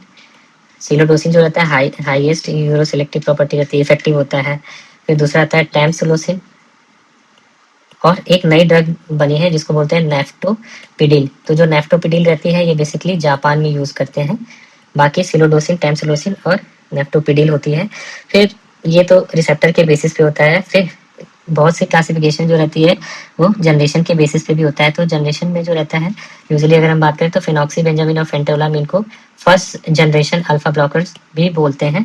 जबकि अगर हम बात करें कि प्राजोसिन, टेराजोसिन, अल्फाजोसिन जो है ये नॉन यूरो सेलेक्टिव, इनको हम लोग सेकेंड जनरेशन अल्फा ब्लॉकर्स बोलते हैं। और जो थर्ड जनरेशन होता है वो यूरो सेलेक्टिव को थर्ड जनरेशन बोलते हैं। तो थर्ड जनरेशन जो रहता है यूरो सेलेक्टिव रहते हैं, उनको थर्ड जनरेशन अल्फा ब्लॉकर्स बोलते हैं। और अगर हम फार्माकोकाइनेटिक्स के बेसिस से बात करें तो जितने भी ड्रग्स हैं ये लॉन्ग एक्टिंग होती है एक्सेप्ट प्राजोसिन जो कि शॉर्ट एक्टिंग रहती है। तो प्राजोसिन जो रहता है शॉर्ट एक्टिंग है, बाकी जो रेस्ट ऑफ द ड्रग है वो लॉन्ग एक्टिंग है। तो अगर हम बात करें इसमें बीपीएच के लिए जो है, तो बीपीएच के लिए हम लोग जो होता है सिलोडोसिन भी यूज़ कर सकते हैं जो अप्रूव्ड है, एफडीए अप्रूव्ड। तो उसमें जो रहता है सिलोडोसिन अप्रूव्ड है। फिर उसके बाद टैमसुलोसिन अप्रूव्ड है। फिर उसके बाद जो रहता है नेफ्टोपिडिल अप्रूव्ड नहीं है। फिर उसके बाद डॉक्साजोसिन भी अप्रूव्ड है, टेराजोसिन भी अप्रूव्ड है और अल्फाजोसिन भी अप्रूव्ड है। तो ये जो ड्रग्स हैं ये बीपीएच के लिए अप्रूव्ड है बाय एफडीए। और अगर हम बात करें डोजेस की, तो जो डोजेज अगर हम बात करें तो अल्फाजोसिन यूजुअली हम लोग 10 mg यूज़ करते हैं। और सबकी जो ड्रग की डोज होती है ऑलमोस्ट जो रहती है ओडी ही रहती है। जबकि अगर हम डॉक्साजोसिन की बात करें तो मैक्सिमम इसका अगर हम बात करें तो 8 mg तक यूज़ कर सकते हैं। और अगर हम टेराजोसिन की बात करें तो टेराजोसिन जो रहता है वो 10 mg यूज़ करते हैं। तो कैसे याद करें, जो नॉन सेलेक्टिव है वो ऑलमोस्ट 10 mg के आसपास जो रहता है हाई डोज वो यूज़ करते हैं। फिर अगर हम सिलोडोसिन की बात करें जो बहुत कॉमनली यूज़ होता है वो 8 mg उसका डोसेज होता है। और टैमसोलोसिन की अगर बात करें तो मैक्सिमम 0.8 mg यूज़ करते हैं। तो ये जो रहता है अलग अलग कैटेगरी की ड्रग होती है। जो नेफ्टोपिडिल जो मैंने बताया वो जापान में यूज़ होती है। तो ये रहता है। फिर अगर हम बात करें कि हमने जो पढ़ा था इसमें टेराजोसिन, डॉक्साजोसिन, तो टेराजोसिन, डॉक्साजोसिन जो रहता है उनका जो बीपी पे काफ़ी ज़्यादा इफेक्ट होता है, इसलिए जो रहता है इनको ज़्यादा यूज़ नहीं करते हैं। फिर हम बात करते हैं टैमसोलोसिन, एक एक इंडिविजुअल ड्रग देख लेते हैं। तो सारी की सारी ड्रग्स जो होंगी वो अल्फा ब्लॉकर्स होंगी। तो सबसे पहले अगर हम बात करें तो टैमसोलोसिन, ये अल्फा 1A पे काम कर रही है तो ये यूरो सेलेक्टिव होगी। 0.4 से 0.8 mg इसका डोज होता है। 0.4 यूजुअली स्टोन में हम लोग यूज़ करते हैं, डिस्टल यूरेटिक स्टोन रहता है। 0.8 mg प्रोस्टेट के कैंसर में यूज़ करते हैं। तो जो इसका जो एक बहुत ही इंपॉर्टेंट होता है वो होता है इफेक्ट फ्लॉपी एरी सिंड्रोम कॉज कराता है। इसलिए कैटरेक्ट की सर्जरी से पहले जो रहता है हमें टैमसोलोसिन जो रहता है स्टॉप करना रहता है। फिर दूसरा अगर हम बात करें तो इससे जो रहता है अल्फा ब्लॉकर जो रहते हैं इजैकुलेटरी डिसफंक्शन कराते हैं। तो इससे जो रहेगा इजैकुलेटरी डिसफंक्शन होगा जो कि सिलोडोसिन में भी होगा और इसमें भी होगा। और थोड़ा सा जो रहता है बीपी गिराता है पर उतना नहीं गिराता है, इस वजह से पेशेंट को डिजीनेस हो सकता है। इसका यूजुअली इसको लेने के बाद टैमसोलोसिन हमने लिया तो 6 घंटे के अंदर इसका पीक हो जाता है, पीक हो जाता है। तो इसलिए हम लोग जो रहता है ओल्ड पेशेंट जो रहता है उसमें यूज़ करते हैं टैमसोलोसिन को। और ये जो रहता है बीपी कम गिराता है, इसमें जो बीपी फॉल होता है वो काफ़ी कम होता है। तो ये सब चीज़ें हो गई टैमसोलोसिन के बारे में। फिर जो अगर हम बात करें अगली जो ड्रग है वो है सिलोडोसिन। तो सिलोडोसिन जो रहता है बहुत ही ज़्यादा सेलेक्टिव होता है 1A के लिए, ये बहुत ज़्यादा पोटेंट होता है। तो इसका साइड इफेक्ट भी ज़्यादा होता है। इसको यूजुअली 8 मिलीग्राम यूज़ करते हैं डेली। और इसमें जो इजैकुलेटरी डिसफंक्शन होता है ऑलमोस्ट 22 से 28% होता है। तो जो इजैकुलेटरी डिसफंक्शन हो रहा है इसमें 20 to 28% होता है। और बेसिकली होता क्या है कि ब्लैडर नेक जो है ओपन रह जाएगा जिसकी वजह से रिट्रोग्रेड इजैकुलेशन होता है। तो 22 से 28% होता है। और फिर ये ऑर्थोस्टैटिक हाइपोटेंशन कॉज कराता है, बट वो काफ़ी कम रहता है ड्यू टू यूरोसेलेक्टिव प्रॉपर्टी। तो ये यूजुअली यूज़ करते हैं जो पेशेंट्स में हाई बीपी का कंप्लेंट रहता है, और इसका जब यूज़ करते हैं तो हमें जब रीनल इम्पेयरमेंट रहती है तो ऐसे में हमें इसको एडजस्ट करना पड़ता है। फिर अगला जो हम बात करें तो वो है अल्फूजोसिन। अल्फूजोसिन जो रहता है फंक्शनली यूरोसेलेक्टिव होता है। यूजुअली ये तीनों रिसेप्टर पे काम करता है, 1A, 1B, 1D, but functionally अगर बात करें तो यूरो सेलेक्टिव होता है। इसका डोज रहता है 10 मिलीग्राम। 10 मिलीग्राम रहता है। इससे भी थोड़ा चक्कर आ सकता है और सिंकोप हो सकता है और थोड़े बहुत सेक्सुअल साइड इफेक्ट होते हैं, तो इसको खाने के बाद लेना चाहिए। इसमें सबसे इम्पोर्टेंट जो चीज़ रहता है अल्फूजोसिन में वो क्यूटी प्रोलॉन्गेशन कराता है, जो कि बहुत सारे पेशेंट्स में नहीं मिलता है बट होता है क्यूटी प्रोलॉन्गेशन। फिर अगर हम अगला ड्रग की बात करें तो अगला ड्रग है डॉक्साजोसिन। तो ये डॉक्साजोसिन जो रहता है नॉन सेलेक्टिव रहता है। तो जो डॉक्साजोसिन, टेराजोसिन और प्राजोसिन है, तो इसमें प्राजोसिन तो शॉर्ट एक्टिंग रहता है, अप्रूव्ड भी नहीं है। तो ये जो तीनों ड्रग है वो ऑर्थोस्टैटिक हाइपोटेंशन कॉज कराती हैं, जिसमें प्राजोसिन जो रहता है बहुत ही ज़्यादा कराता है, इसलिए इसको रिकमेंड नहीं करते हैं गाइडलाइन में, और इसलिए भी नहीं करते क्योंकि ये काफ़ी शॉर्ट एक्टिंग होता है। अगर हम बात करें डॉक्साजोसिन तो मैक्सिमम 8 mg तक हम दे सकते हैं।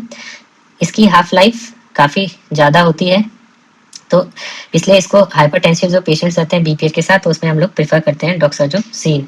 इसके दिक्कत क्या होती है कि डॉक्साजोसिन और टेराजोसिन लेने के बाद आदमी को थकावट बहुत महसूस होती है, फटीग बहुत महसूस होता है, और टेराजोसिन में हमें डोज को टाइट्रेशन भी करना पड़ता है।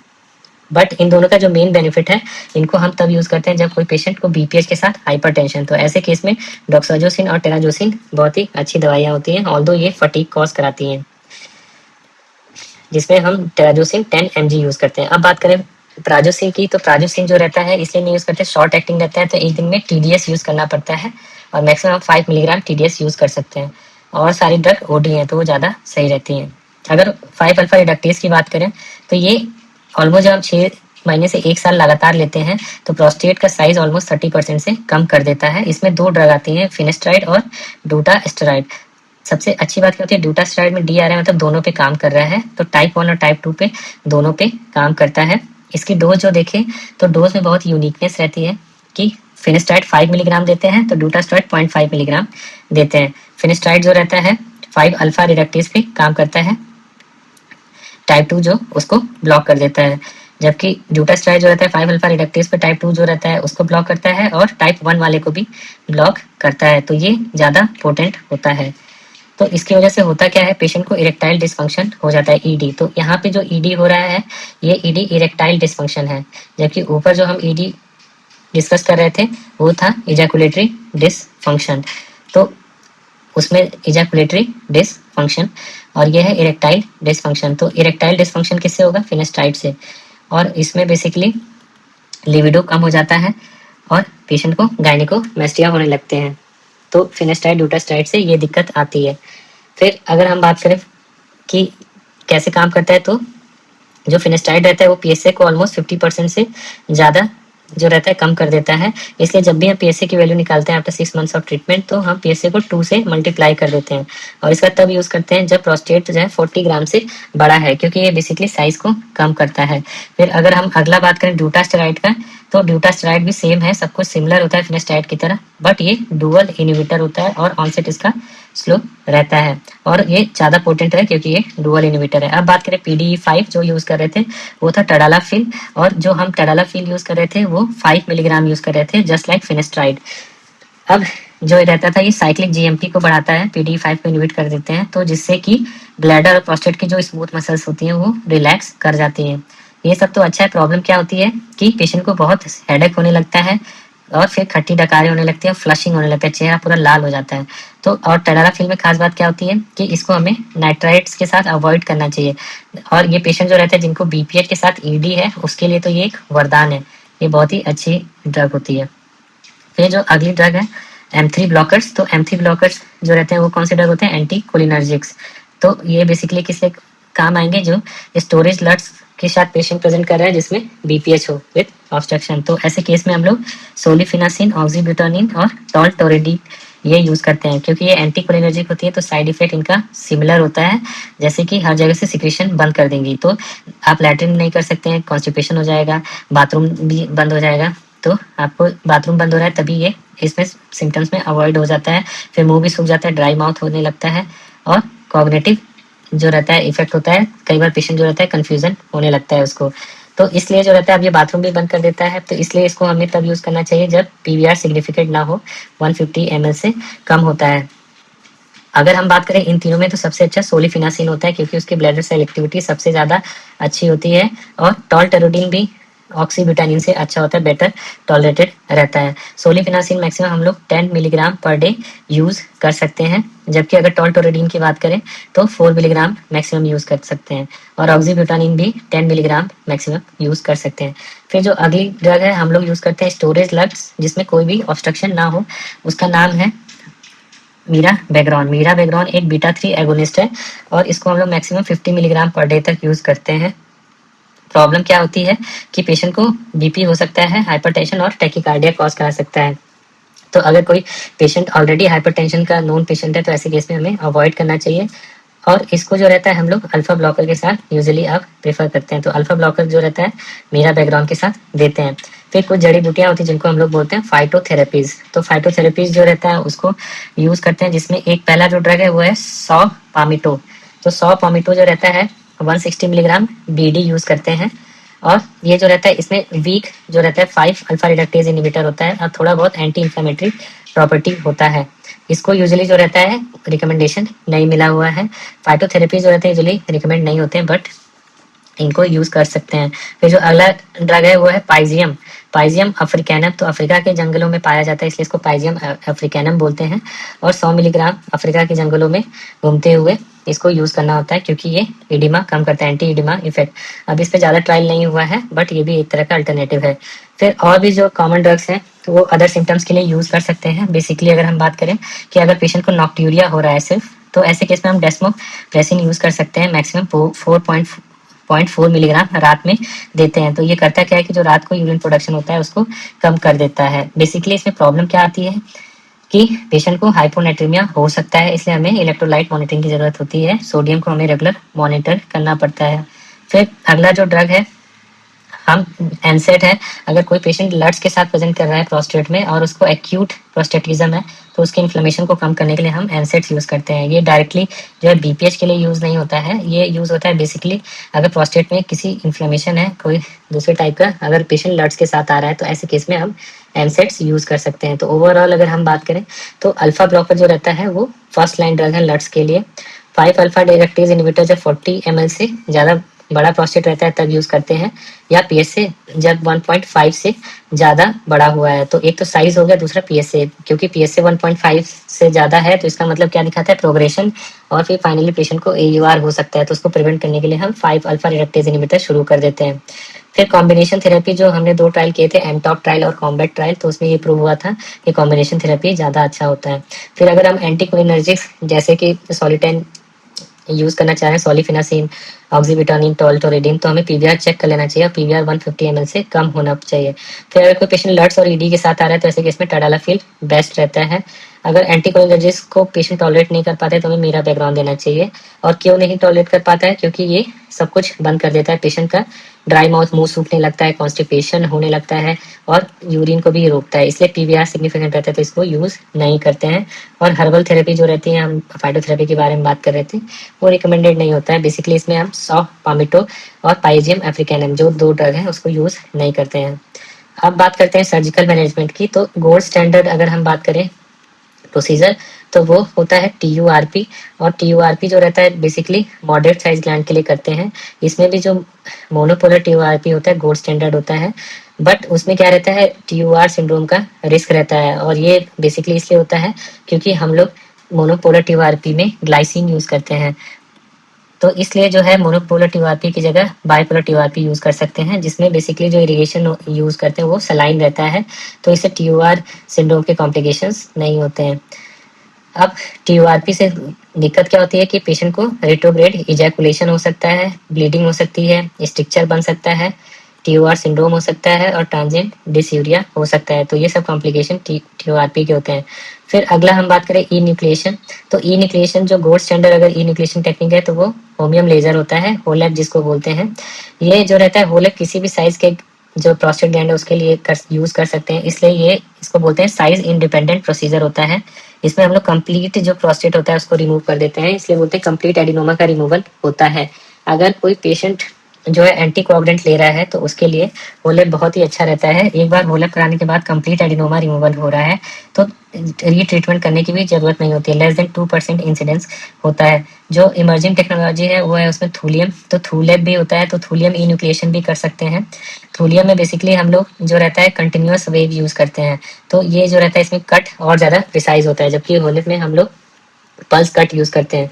फिर जो तीसरा टेक्निक होता है वो होता है वेपोराइजेशन। वेपोराइजेशन में हम क्या करते हैं, लेजर की मदद से जो रहता है प्रोस्टेट उसको भाप बना के उड़ा देते हैं। तो इससे क्या होता है कि प्रोस्टेट सिम्टम्स में रिलीव हो जाता है। तो अगर हम बात करें तो अगर कोई पेशेंट एंटी कोगुलेशन पे है तो उसके लिए ये एक आइडियल थेरेपी होता है। इसमें सबसे बेस्ट होम्योस्टेसिस मिलता है। और इस प्रोसीजर को करने के लिए जो हम यूज करते हैं वो ग्रीन लाइट यूज करते हैं, और इसको बोलते हैं ग्रीन लाइट पीवीपी, और क्योंकि ये फोटो वेपोराइजेशन टेक्निक है। और लेजर का नाम होता है केटीपी, और जो वेवलेंथ यूज करते हैं 532 नैनोमीटर। अब इसका ड्रॉबैक होता क्या है इतना अच्छा प्रोसेस होने के बाद, कि प्रोस्टेट के वेपराइजेशन कर दे रहे हैं तो कोई भी टिश्यू पैथोलॉजी के लिए नहीं मिलती है। तो हम जो है कंपेयर करें, सबसे पहले अगर होमियम याग लेजर की अगर हम बात करें तो होमियम याग लेजर जो रहता है गोल्ड स्टैंडर्ड है, और उसकी वेवलेंथ 2140 नैनोमीटर होती है, और हम लोग इसको पल्स फॉर्म में यूज करते हैं। फिर जो ये जितने डेप्थ तक जाती है इंजर करती है वो होती है 0.4 mm। इसी को हमने जो रहता है 0.4 mm से थूलियम लेजर में 0.2 mm में आ गए थे। और जो यहाँ पल्स यूज करते थे थूलियम लेजर में ये कंटिन्यूअस वेवलेंथ हो गई थी। तो होमियम याग की जगह थूलियम याग में जो रहता है कंटिन्यूअस वेव रहता है। इसमें जो रहता है ये नंबर जो 2140 है इसी को जस्ट अपोजिट करके 2014 कर दिया गया था। तो ये 2014 अगर हम यहाँ पे 2014 तो ये थूलियम याग हो जाता है। तो होलेप से हम लोग जो गोल्ड स्टैंडर्ड प्रोसीजर है वो होलेप करते हैं। और भी होलेप से प्रोसीजर कर सकते हैं जिसको बोलते हैं होलाप और हो एलआरपी। तो होलाप इसे थूलियम से हम लोग थूलेप तो करते ही हैं, और थूलाप भी कर सकते हैं और वेपराइजेशन भी कर सकते हैं। तो अगर हम बात करें सबसे पहले होमियम की, तो होमियम काम कैसे करता है कि ये स्ट्रॉन्ग वाटर एब्जॉर्प्शन होता है जिसकी वजह से जो टिश्यू रहता है वो अब्लेट हो जाता है। तो स्ट्रॉन्ग वाटर एब्जॉर्प्शन होने की वजह से जो रहता है एक्सप्लोजिव टिश्यू एब्लेशन होता है। तो ये एक तरीके से हम बात करें तो ये सारे के सारे प्रोस्टेट जितने प्रोस्टेट के साइज होते हैं सब पे काम करता है, और काफी अच्छा हीमोस्टेसिस अचीव करते हैं, और ये ट्रीटमेंट रेट भी लेस देन 2% है। इसमें प्रॉब्लम क्या होती है कि इसका स्टीप लर्निंग कर्व होता है और ऑपरेटिंग टाइम भी काफी लंबा होता है। अभी ये गोल्ड स्टैंडर्ड होता है, बेस्ट इन्यूक्लिएशन लेजर होता है, और इसकी जो वेवलेंथ होती है वो वाटर से एब्जॉर्ब हो जाती है। वाटर से एब्जॉर्ब होने के बाद वो एडिनोमा का मैकेनिकल तरीके से क्लीवेज करती है। तो इसमें जो रहता है इफेक्ट जो रहता है बेसिकली मैकेनिकल क्लीवेज होता है। वेवलेंथ जो होमियम लेजर से निकल रहा है उसको वाटर एब्जॉर्ब करती है और एडिनोमा को तोड़ देती है। तो ये एक दो जगह यूज करते हैं, बीपीएच के साथ साथ हम लोग इसको लिथोट्रिप्सी में भी यूज करते हैं। ये डुअल फंक्शनैलिटी होती है इसकी। हम थूलियम लेजर की बात करें तो थूलियम लेजर जो रहता है वहां पे हम मैकेनिकल इफेक्ट देख रहे थे। तो थूलियम जो रहता है कंटिन्यूअस वेव पे काम करती है, तो कॉन्स्टेंटली वेपोराइज करती है, कॉन्स्टेंट वेपोराइजेशन होता है, और ये काफी शैलो होता है 0.2 mm तक ही होता है। तो ये बेसिकली क्या करती है, कॉन्स्टेंट वेपोराइज भी करती है और कट भी करती है। कट करती है और क्योंकि इसका पेनिट्रेशन भी बहुत शैलो होता है और ये कंटिन्यूअस होती है तो इसका कट जो रहता है वेरी स्मूथ रहता है, और हीमोस्टेसिस बहुत ही अच्छा अचीव होता है। अब इसमें पल्स नहीं होते, कट होती है, तो कट एकदम कॉटरी की फीलिंग देती है, तो इसका लर्निंग कर्व कंपैरेटिवली शॉर्ट होता है। फिर अगर हम बात करें लार्ज ग्लैंड के लिए, तो लार्ज ग्लैंड के लिए होलअप से थोड़ा स्लो होती है, इसमें थोड़ा टाइम लगता है, बट इसमें कंटिन्यूअस वेव यूज होता है तो इसकी कटिंग मोस्ट प्रिसाइज कटिंग होती है इसमें। और अगर स्मॉल से मीडियम साइज की ग्लैंड है तो उसमें थूलियम याग जो रहता है बेस्ट होता है, और इसमें डेप्थ ऑफ पेनिट्रेशन सबसे कम होता है तो इंजरी के भी चांसेस कम होते हैं। फिर थूलियम में एक नया एडवांसमेंट आया, उसकी वेवलेंथ और कम कर दी गई, और उसके सिर्फ फाइबर को यूज करते हैं, याग को नहीं मिलाते हैं। तो याग को नहीं मिलाया तो उसको बोलते हैं थूलियम फाइबर लेजर, और उसका जो वेवलेंथ है 1908 नैनोमीटर का हो गया और कम हो गया।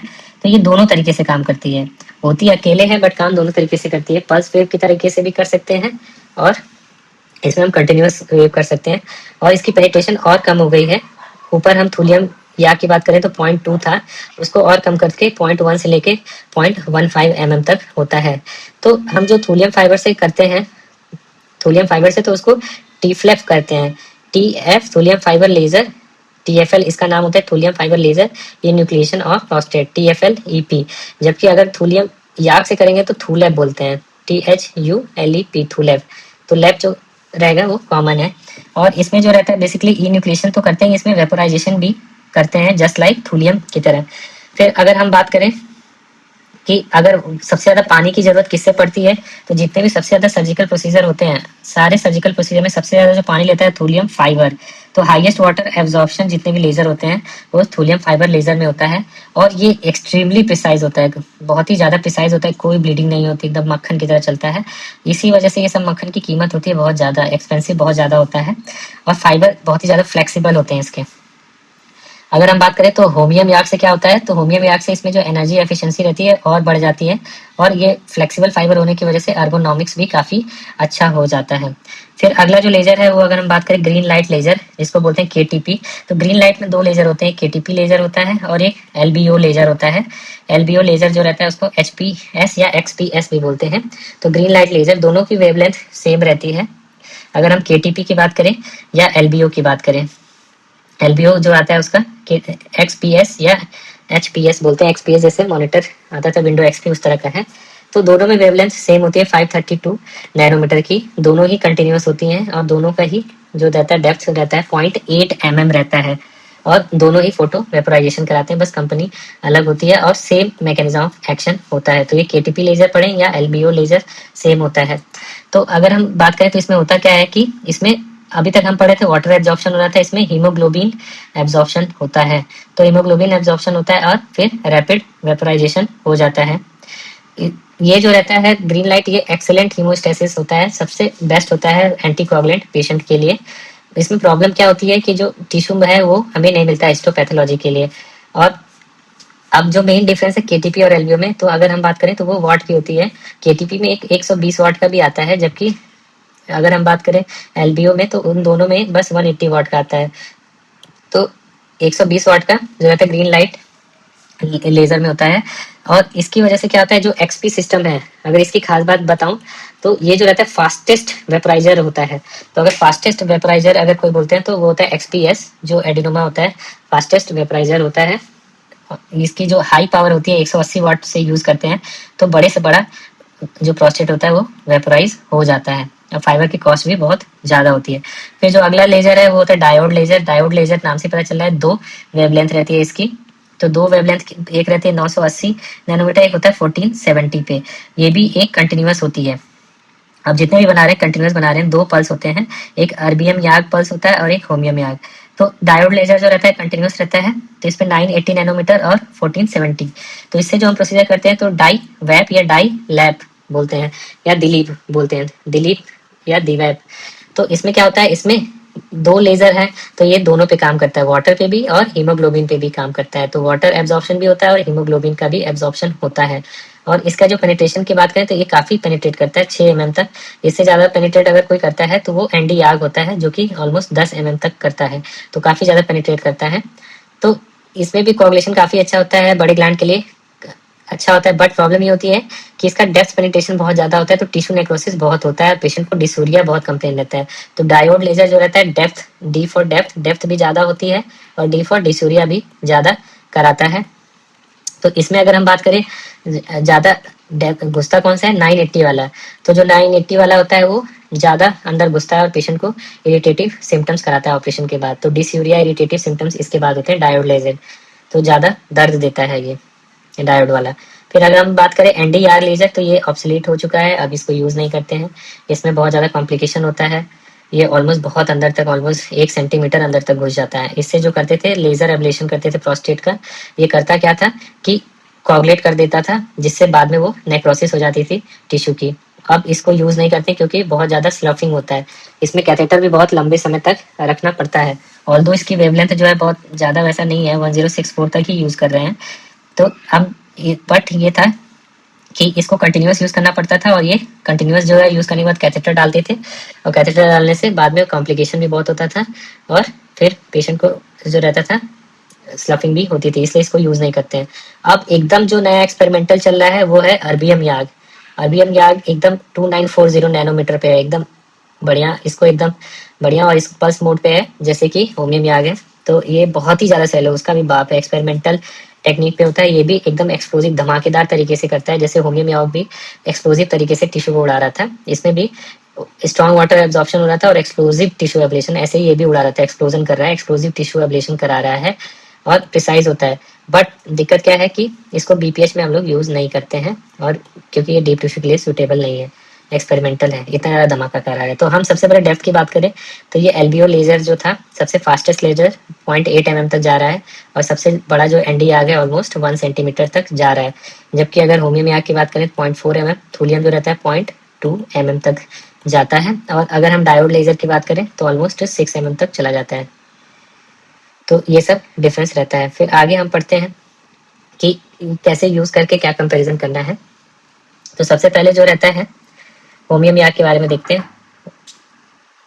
होमियो में आग जो रहता है सारे प्रोस्टेट के लिए बेस्ट रहता है, इसमें बेस्ट हीमोस्टेसिस होता है, बट इसका लर्निंग कर्व बहुत ही हाई होता है और रीट्रीटमेंट रेट ऑलमोस्ट 2% से कम होता है। फिर थूलियम याग ऑलमोस्ट सिमिलर होता है, बट ये मीडियम प्रोस्टेट के लिए यूज करते हैं। थूलियम फाइबर जो रहता है बाद में एक्सटेंड किया गया, वो ऑल प्रोस्टेट के लिए यूज किया गया। बाकी सारे फीचर्स सिमिलर रहते हैं। ग्रीन लाइट लेजर की बात करें जो 180 वाट का है, वो एंटी कोगुलेंट पेशेंट के लिए यूज करते हैं, और ये इसमें जो रीट्रीटमेंट रेट रहता है ऑलमोस्ट 10% तक। तो 10% मरीज ऐसे होते हैं जिनको दोबारा ऑपरेशन करने की जरूरत पड़ती है।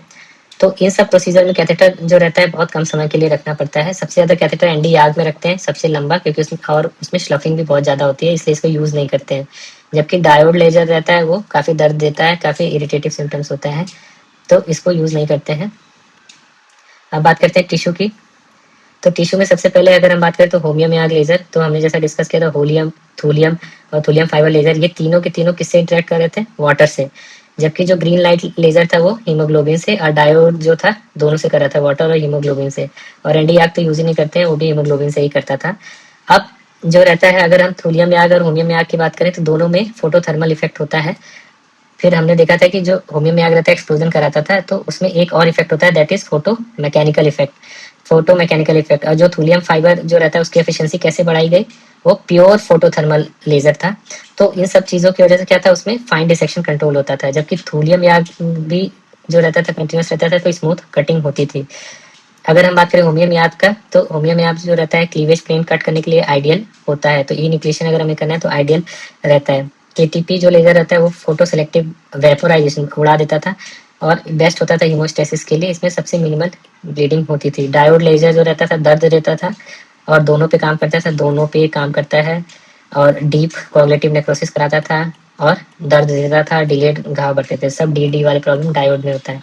और एनडी आग तो अभी यूज नहीं करते, वो भी डायोड का ही भाई था, डीकोगुलेशन कराता था और स्लफिंग कराता था। तो अगर हम बात करें अदर थेरेपी की, तो ये रहा होमियो मियाग। तो होमियो मियाग जो रहता है स्टैंडर्ड ऑफ केयर है, और इसका जो रहता है आउटकम ऑलमोस्ट कंपेरेबल है और कहीं कहीं बेटर है ट्यूआरपी से और ओपन सिंपल प्रोस्टेट से। थूलियम याग जो रहता है वो भी कंटिन्यूस वेव इफेक्ट हो रहता है, जिससे स्कैल्पल लाइक इफेक्ट मिलता है, और ये मॉडरेट साइज प्रोस्टेट के लिए अच्छा है। अगर सबसे ज़्यादा मोस्ट बेस्ट की अगर अवार्ड दिया जाए तो थूलियम फाइबर लेजर के लिए होगा, वो लोएस्ट एनर्जी रिक्वायरमेंट होती है और बेस्ट लेजर फिजिक्स प्रोफाइल होता है। फिर अगर हम ग्रीन लाइट लेजर की बात करें तो जो पेशेंट रहते हैं एंटी कोगुलेशन या एंटी प्लेटलेट में, उसमें सबसे ज़्यादा सेफ होता है ग्रीन लाइट लेजर में। डायोड में डीपर पेनिट्रेशन होता है और ज़्यादा दर्द देता है। एनडी आग जो रहता है उसको अबेंडन कर दिया गया है। तो सबसे पहले हम बात करते हैं minimally invasive surgical therapies mist की। तो सबसे पहला आता है यूरो लिफ्ट। यूरो लिफ्ट को बोलते हैं प्रोस्टेटिक यूरेथ्रल लिफ्ट, क्योंकि इसमें हम ये देख सकते हैं हम यूरेथ्रा को लिफ्ट कर रहे हैं। तो ये जो यूरेथ्रा है यहाँ पे हमने ऐसे 4 पिन यूज किए, 1 2 3 4, तो ऐसे यूरेथ्रा जो है खुल गया है। तो इसमें बेसिकली हम क्या कर रहे हैं, मैकेनिकली रिट्रैक्ट कर रहे हैं, और किस लोब को कर रहे हैं, लेटरल लोब को। तो इससे क्या होगा कि हम सिर्फ लिफ्ट कर रहे हैं और कुछ नहीं कर रहे हैं, तो इससे जो इजैकुलेशन रहता है वो प्रिजर्व रहता है। अब इसमें हम देख सकते हैं अगर यहाँ मीडियन लोब रहेगा, तो मीडियन लोब रहेगा तो उसे कैसे करेंगे, तो ये मीडियन लोब के लिए इनइफेक्टिव होता है। फिर जो दूसरा टेक्निक होता है वो होता है रेजम। रेजम जो रहता है वो basically water vapour thermal therapy होता है। अब ये जो मशीन है इसके थ्रू हमने एक ऐसे कॉफ़ी वाली जो मशीन होती है, कुकर में कॉफ़ी बनाते हैं, वैसा ये भी रहता है कि ये जो रहता है अंदर जाएगा, ऐसे गरम गरम पूरा फ्यूम्स छोड़ेगा। तो स्टीम का जो इंजेक्शन देंगे तो उसकी वजह से क्या होगा, कोआगुलेटिव नेक्रोसिस। तो स्टीम इंजेक्शन देते हैं और कोआगुलेटिव नेक्रोसिस देंगे तो कोआगुलेटिव नेक्रोसिस से फिर प्रोस्टेट छोटा हो जाता है। तो जो 80 ml से कम प्रोस्टेट रहेंगे उसमें हम लोग इसको यूज कर सकते हैं। अब इसमें जो रहता है ज़्यादा अभी स्टडी नहीं आई है, ओनली 3 years की स्टडी है फॉलोअप, तो अभी इतना ही है रीजन में। इसमें बेसिकली इजैकुलेशन जो रहता है प्रिजर्व रहता है। फिर जो अगला रहता है प्रोस्टेटिक आर्टरी एम्बोलाइजेशन रहता है। इसमें हम लोग क्या करते हैं, प्रोस्टेटिक आर्टरी रहता है उसको एम्बोलाइज कर देते हैं। इसमें जो रहता है सेक्सुअल फंक्शन तो अच्छा प्रिजर्व होता है, बट जो क्यूमैक्स की प्रॉब्लम होती है वो सॉल्व नहीं होती है। तो इसलिए हमें बहुत ही ज़्यादा हाई डी ट्रीटमेंट रहता है, बार बार पेशेंट को ऑपरेट कराना पड़ता है। फिर अगला जो रहता है रोबोट गाइडेड हाइड्रो एब्लेशन करते हैं। अभी हमने ऊपर देखा था, तो इसमें हम क्या कर रहे थे, वाटर वेपर थर्मल थेरेपी कर रहे थे। ये भी जो रहता है, ये जो मशीन है ये भी थर्मल थेरेपी। इसमें जो रहता है ऐसे पूरा वाटर निकलता है ब्लेड की तरह, खच खच खच ये पूरा काटते हुए चला जाता है। तो उससे पहले हम इसको करने से पहले ये पूरा जो मैपिंग होता है ये ट्रस के थ्रू करते हैं, और यहाँ से यहाँ तक रोबोट को बता देते हैं कि यहाँ से यहाँ तक प्रोस्टेट है, और फिर ये सेट कर देते हैं मशीन। अब ये मशीन में जो रहता है पानी निकलता है, और पानी जो रहता है नॉर्मल टेम्परेचर रहता है, कोई हीट नहीं निकलती है। तो इसकी वजह से क्या रहता है, कोई भी स्फिंक्टर डैमेज नहीं होता है, कोई भी इजैकुलेशन प्रिवेंट इजैकुलेशन जो रहता है वो प्रिजर्व रहता है। तो ये जो बेसिकली जो रहता था ये पता चला था हमें कि इतना अच्छा है वाटर 1 और वाटर 2 ट्रायल से। तो वाटर 1 और वाटर 2 ट्रायल किया गया था कोएब्लेशन के लिए, और फिर ये देखा जाए तो बड़े ग्लैंड के लिए भी अच्छा होता है। तो ये बेसिकली कैसा रहता है, robot guided hydro ablation, heat free रहता है, हाई प्रिसीजन रहता है, और इजैकुलेशन जो रहता है प्रिजर्व रहता है, यूजफुल फॉर लार्ज ग्लैंड। और लर्निंग कर्व तो शॉर्ट होगा ही, जब कुछ करना ही नहीं है, सब रोबोट को ही करना है। फिर ये अगला जो प्रोसीजर है वो है ऑप्टील्यूम। तो हम ऊपर देख रहे थे, तो ये जो रहता है ये तो हीट वाला है। ऑप्टील्यूम जो रहता है, ये ऑप्टिल्यूम है। इसमें हम देख सकते हैं 2 बलून रहते हैं, 2 बलून रहते हैं जो कि ड्रग कोटेड रहते हैं। तो ये जो चीज़ पता चला था पिनाकल ट्रायल से पता चला था कि ऐसा हम बलून यूज़ कर सकते हैं। तो ये जो बलून है पहले इंट्रोड्यूस करते हैं, दोनों बलून फूल जाते हैं, ड्रग को रिलीज करते हैं, और धीरे धीरे फिर ये प्रोस्टेट जो रहता है सिकुड़ जाता है और जगह खुल जाती है। तो ये जो है बलून हम देख सकते हैं, ये रहा। तो ये जो 2 बलून होते हैं, ये 2 बलून, एक बलून ऊपर रहेगा, एक बलून नीचे खुलेगा, और इस तरीके से ये ऑप्टिल्यूम काम करता है। ये ड्रग कोटेड स्टेंट रहता है। पिनाकल ट्रायल चल रहा है इस पे, तो अंडर इवेलुएशन है Pinnacle trial. Drug coated balloon होता है, रेडियल डायलेटेशन होता है। तो हम अगर प्रोसीजर का कंपैरिजन कर ले कि क्या क्या होता है, तो सबसे पहले अगर हम बात करें तो वो है एक्वा एब्लेशन। जो इसका ट्रेड नेम है वो है एक्वा बीम, ये रोबोट का नाम है एक्वा बीम। तो इसमें क्या होता है, रोबोट से ही हम लोग हाई प्रेशर सलाइन जेट देते हैं, उस रोबोट का नाम रहता है एक्वा बीम रोबोट। और जो इसको हम कंट्रोल करते हैं, तो रोबोट देखता कैसे, उसकी आंखें जो होती है वो होता है अल्ट्रासाउंड ट्रस। तो अल्ट्रासाउंड डाल के रखते हैं, तो वो रियल टाइम में ट्रस में दिखता रहता है और ये कट करता रहता है। यूजुअली 150 ग्राम तक का जो प्रोस्टेट रहता है उसके लिए बहुत ही अच्छा रहता है, और बड़ा प्रोस्टेट है 80 ग्राम से ज़्यादा तो बहुत बढ़िया रहता है। इसके लिए बेसिकली हम लोग जीए में करते हैं या स्पाइनल में करते हैं। यूरो लिफ्ट की अगर हम बात करें तो इसको हम लोकल में भी कर सकते हैं। ये एक डे केयर प्रोसीजर है, और इसको PUL भी बोलते हैं, प्रोस्टेटिक यूरेथ्रल लिफ्ट। ये जो रहता है इसमें बेसिकली हम लोग परमानेंट ट्रांस प्रोस्टेटिक इम्प्लांट लगा देते हैं, जो कि लोब्स को ओपन करते हैं लेटरली, और जिससे ल्यूमन खुल जाता है। तो इसमें बेसिकली ऐसा प्रोस्टेट यूज करना है जिसमें मीडियन लोब ना हो, मीडियन लोब ना हो, और साइज में भी बहुत ज़्यादा बड़ा ना हो। ऐसा ही जो रहता है एक आईटिंड होता है। आईटिंड में भी क्या होता है, इसमें हम लोग परमानेंट इम्प्लांट यूज करें। आईटिंड में जो यूज करते हैं टेम्परेरी इम्प्लांट यूज करते हैं, जो कि निटिनॉल का बना रहता है। अब वो क्या होता है, उसको जब निटिनॉल को ब्लैडर के अंदर खोलते हैं तो वो ब्लैडर का नेक का शेप ले लेता है, और 1 हफ्ते बाद वो प्रोस्टेट को पूरा खोल देता है। तो ये भी जो रहता है ऑलमोस्ट जो रहता है 80 ग्राम से कम प्रोस्टेट में ही यूज़ करते हैं। हम आईटिंड देख सकते हैं, आईटिंड जो है ये रहा आईटिंड। आईटिंड में हम देख सकते हैं कि ये जो रहता है पूरा खोले, और ये निटिनॉल का बना रहता है, ये एक्सपेंड होता है और एक्सपेंड होके ब्लैडर खोल देता है। और ये जो है ये हम देख रहे हैं प्रोस्टेटिक आर्टरी एम्बोलाइजेशन। प्रोस्टेट को जो आर्टरी होती है सप्लाई करे उसको एम्बोलाइज करते हैं। सेक्सुअल फंक्शन तो प्रिजर्व रहता है, बट जो मेन प्रॉब्लम है वो सॉल्व नहीं होती है, जैसे फ्लो में। तो रीट्रीटमेंट रेट काफ़ी हाई रहता है, ज़्यादा सक्सेसफुल नहीं है। तो फिर ये रहता है आई टेंड। फिर अब प्रोस्टेटिक आर्टरी एम्बोलाइजेशन की बात करें तो इसमें एम्बोलाइज करते हैं प्रोस्टेटिक आर्टरीज को, जिस बाद में धीरे धीरे श्रिंकेज हो जाता है। तो ये हम लोग लोकल में कर सकते हैं, और यूजुअली जो रहता है 80-100 ग्राम तक प्रोस्टेट को कर सकते हैं। तो लोकल के साथ हमें सिडेशन भी देना पड़ता है। वैसे ही आईटेंड भी लोकल में कर सकते हैं। जो यूरोलिफ्ट आईटेंड लगभग एक जैसा ही है, उसमें जो रहता है लोकल में कर सकते हैं। यूरोलिफ्ट जो रहता है बेसिकली परमानेंट होता है, जबकि आईटेंड टेम्पररी होता है। फिर अगला जो रहता है, एक पानी वाला हमने देख लिया था एक्वा एब्लेशन, दूसरा पानी वाला आता है रेजम। रेजम में क्या रहता है कि हम लोग स्टीम इंजेक्ट कर देते हैं तो इंजेक्ट करते हैं तो वो वाटर को स्टीम में कर देता है, जिससे कि थर्मल नेक्रोसिस होता है। थर्मल नेक्रोसिस तो ये भी 80 ग्राम। तो यूजुअली जितने भी हैं ये सब 80 ग्राम प्रोस्टेट के लिए हैं। बस इसमें जो एक्वा एब्लेशन है रोबोट वाला, वो बड़े ग्लैंड के लिए 150 ग्राम।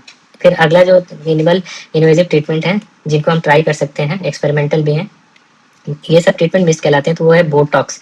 बोटॉक्स का इंजेक्शन जो रहता है वो एक्सपेरिमेंटल है, और ये क्या करता है, प्रोस्टेट की एट्रोफी करा देता है।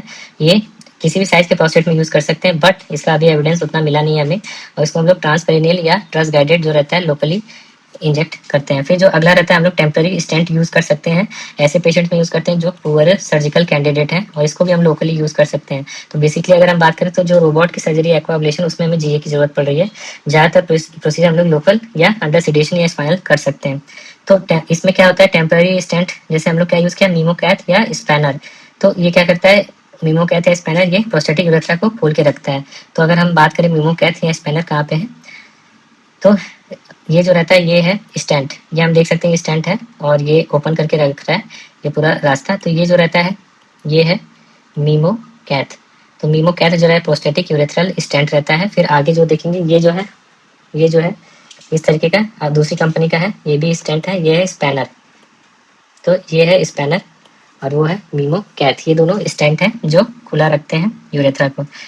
फिर अगर हम बात करें आगे जो रहता है HIFU, HFU या TUMT, तो इसमें हम लोग जो रहता है basically high frequency ultrasound use करते हैं या माइक्रोवेव। तो हाई फ्रिक्वेंसी अल्ट्रासाउंड और माइक्रोवेव यूज करते हैं, ये भी 80 ग्राम से कम नहीं होगा, लोकल में कर सकते हैं। और अगर माइक्रोवेव यूज कर रहे हैं तो थोड़ा गर्म होगा, तो हम लोग स्पाइनल यूज कर सकते हैं। तो ज्यादातर जो मिस प्रोसीजर है लोकल में कर सकते हैं। एक्वा एब्लेशन जो रहता है उसके लिए जीए की जरूरत पड़ती है, या तो हम स्पाइनल में कर सकते हैं। तो अगर हम बात करें माइक्रोवेव थेरेपी की, तो जो माइक्रोवेव थेरेपी था, माइक्रोवेव थेरेपी में हम देख रहे हैं कि ये पहले यूज होता था। इसमें पर यूरेथली हमने ये जो रहता है प्रोस्टेट टिश्यू को गर्म करते हैं विद द हेल्प ऑफ ये माइक्रोवेव एंटीना है, इसको डाला माइक्रोवेव एंटीना, ये प्रोस्टेट बढ़ा और यहाँ पे ये हीट जनरेट करता है। तो हीट की वजह से थर्मल नेक्रोसिस होने लगती है, जिसकी वजह से वो पूरा प्रोस्टेट छोटा हो जाता है। तो अगर हम बात करें एक्वागुलेशन कैसे करते हैं, तो हमने डिस्कस कर लिया है। पहले ट्रस की मदद से हम लोग पूरा मैपिंग करेंगे। मैपिंग का मतलब होता है कि प्रोस्टेट ग्लैंड को लोकलाइज करेंगे, और फिर बाकी का काम रोबोट देख लेगा। रोबोट जो रहेगा हाइड्रो डिसेक्शन करता है। अब हाइड्रो डिसेक्शन के बाद एज यूजुअल हम लोग फोलीज डालते हैं, और जो हीमोस्टेसिस रहता है वो हमें अचीव करना होता है, वो रोबोट नहीं करता है। तो ये जो रहता है एक मिनिमल इन्वेजिव रोबोटिक प्रोसीजर है। इसमें कोई भी थर्मल इंजरी नहीं होता है, कोई भी हीट नहीं रहता है। और इसमें क्या रहता है, अगर मैपिंग होती है, मैपिंग से जो रहता है सर्जन का काम बहुत ही आसान हो जाता है। फिर अगर हम दूसरा बात करें यूरोलिफ्ट भी ऐसे ही करते हैं। सिस्टोस्कोपी के थ्रू जाएंगे, नीडल को डिलीवर करेंगे, जो इम्प्लांट रहेगा वो लोब पर जाके एंकर कर देता है और लोब को कंप्रेस कर देता है। फिर इसके बाद जो रहता है, इससे फायदा क्या होता है कि इस इम्प्लांट में हम लोग कोई भी हीट नहीं यूज कर रहे हैं, तो इंस्फिंक्टर प्रिजर्व रहता है और इजैकुलेशन भी प्रिजर्व रहता है। रेजम में भी सेम ऐसे ही रहता है। एक जो रहता है RF जनरेटर होता है, रेडियो फ्रिक्वेंसी जनरेटर, जो कि स्टीम जनरेट करता है, जिसको हम लोग डायरेक्टली ट्रांसयूरेथली इंजेक्ट कर देते हैं, और स्टीम जो रहता है वो थर्मल नेक्रोसिस कराता है। आईटिंड भी जो रहता है डिवाइस, उसमें हम लोग प्लेस करते हैं 1 हफ्ते के लिए, और रेडियल प्रेशर जो रहता है वो बढ़ता है और प्रोस्टेट की रीमॉडलिंग कराता है। ये एक तरीके का टेम्पररी डिवाइस है, और इसमें भी कोई हीटिंग की जरूरत नहीं होती है। इसको OPD में बाद में रिमूव करना पड़ता है। फिर प्रोस्टेटिक आर्टरी जो एम्बोलाइज कर रहे हैं उसमें हम लोग फीमोरल के थ्रू जाते हैं, और फिर फीमोरल के थ्रू जाकर माइक्रो कैथेटर डाल के इंजेक्शन डालते हैं। ये एक एंडोवास्कुलर प्रोसीजर है, और बेसिकली इंटरवेंशनल रेडियोलॉजी में होता है। बोटॉक्स जो रहता है वो एक्सपेरिमेंटल है, उसमें कोई भी कंसिस्टेंट बेनिफिट है ये प्रूवन नहीं है। इसमें भी हम लोग ट्रस गाइडेड जो रहता है इंट्राप्रोस्टेटिक इंजेक्शन देते हैं, जबकि प्रोस्टेटिक स्टेंट जो रहता है वो सिस्टोस्कोपिकली हम लोग जो रहता है इंसर्ट करते हैं, और जो रहता है रिमूव करते हैं अगर बाद में अगर हमें जरूरत पड़ेगी। और TUMT की बात करें तो इसमें हम लोग माइक्रोवेव एंटीना यूज करते हैं, जो कि थर्मल नेक्रोसिस कराता है। ये आउटडेटेड हो गया है। तो ये जितनी सर्जरी है सब की सब मिनिमल इन्वेजिव है, तो इसलिए इसको बोलते हैं मिनिमल इन्वेजिव सर्जिकल थेरेपी या ट्रीटमेंट। तो अगर हम बात करें एक्वा एब्लेशन, तो एडवांटेज हमने देख लिया है, हीट फ्री होता है और लार्ज ग्लैंड के लिए यूज कर सकते हैं, और ये काफी रिप्रोड्यूसिबल होता है, क्योंकि सिर्फ हमें मैपिंग करना रहता है। मैपिंग के बाद सारा काम रोबोट का होता है। डिसएडवांटेज क्या होता है कि जो ब्लीडिंग रहती है हमें कंट्रोल करना रहता है। तो फल्गरेशन जो है अच्छे से नहीं किया तो ब्लीडिंग होगी। दूसरा, इसमें ट्रास्ट की ज़रूरत पड़ती है और एनेस्थीसिया की ज़रूरत पड़ती है। मिस्ट में बात करें तो सबसे अच्छा जो एविडेंस है स्ट्रॉन्गेस्ट वो इसी का है, वाटर 1 और वाटर 2 से मिला हुआ है ट्रायल से, और इसका आउटकम ऑलमोस्ट सिमिलर है TURP के लिए फॉर लार्ज प्रोस्टेट। इजैकुलेशन जो रहता है प्रिजर्व रहता है इन मैनी केसेस। फिर अगला बात करें यूरोलिफ्ट प्रोसीजर की, तो ये एक ऑफिस बेस्ड प्रोसीजर है। इसमें बेस्ट इजैकुलेशन प्रिजर्व रहता है और ये इसमें रिकवरी भी क्विक होती है। प्रॉब्लम क्या होता है, जितने भी अदर प्रोसीजर हैं सबके साथ जो रहता है 80 ग्राम से कम प्रोस्टेट में होते हैं, तो लार्ज अगर मीडियम लोब है तो नहीं यूज कर सकते हैं, और बड़ा ग्लैंड है तो उसमें भी नहीं कर सकते हैं। यूरोलिफ्ट जो रहता है FDA अप्रूव्ड रहता है फॉर यंग मैन जिनको इजैकुलेशन प्रिजर्व करना है। फिर जो अगला प्रोसीजर है वो है रेजम। रेजम में दिक्कत क्या होती है कि पेशेंट को डिस्यूरिया होता है 2 से 4 वीक के लिए, क्योंकि इसमें थर्मल हीट यूज करते हैं।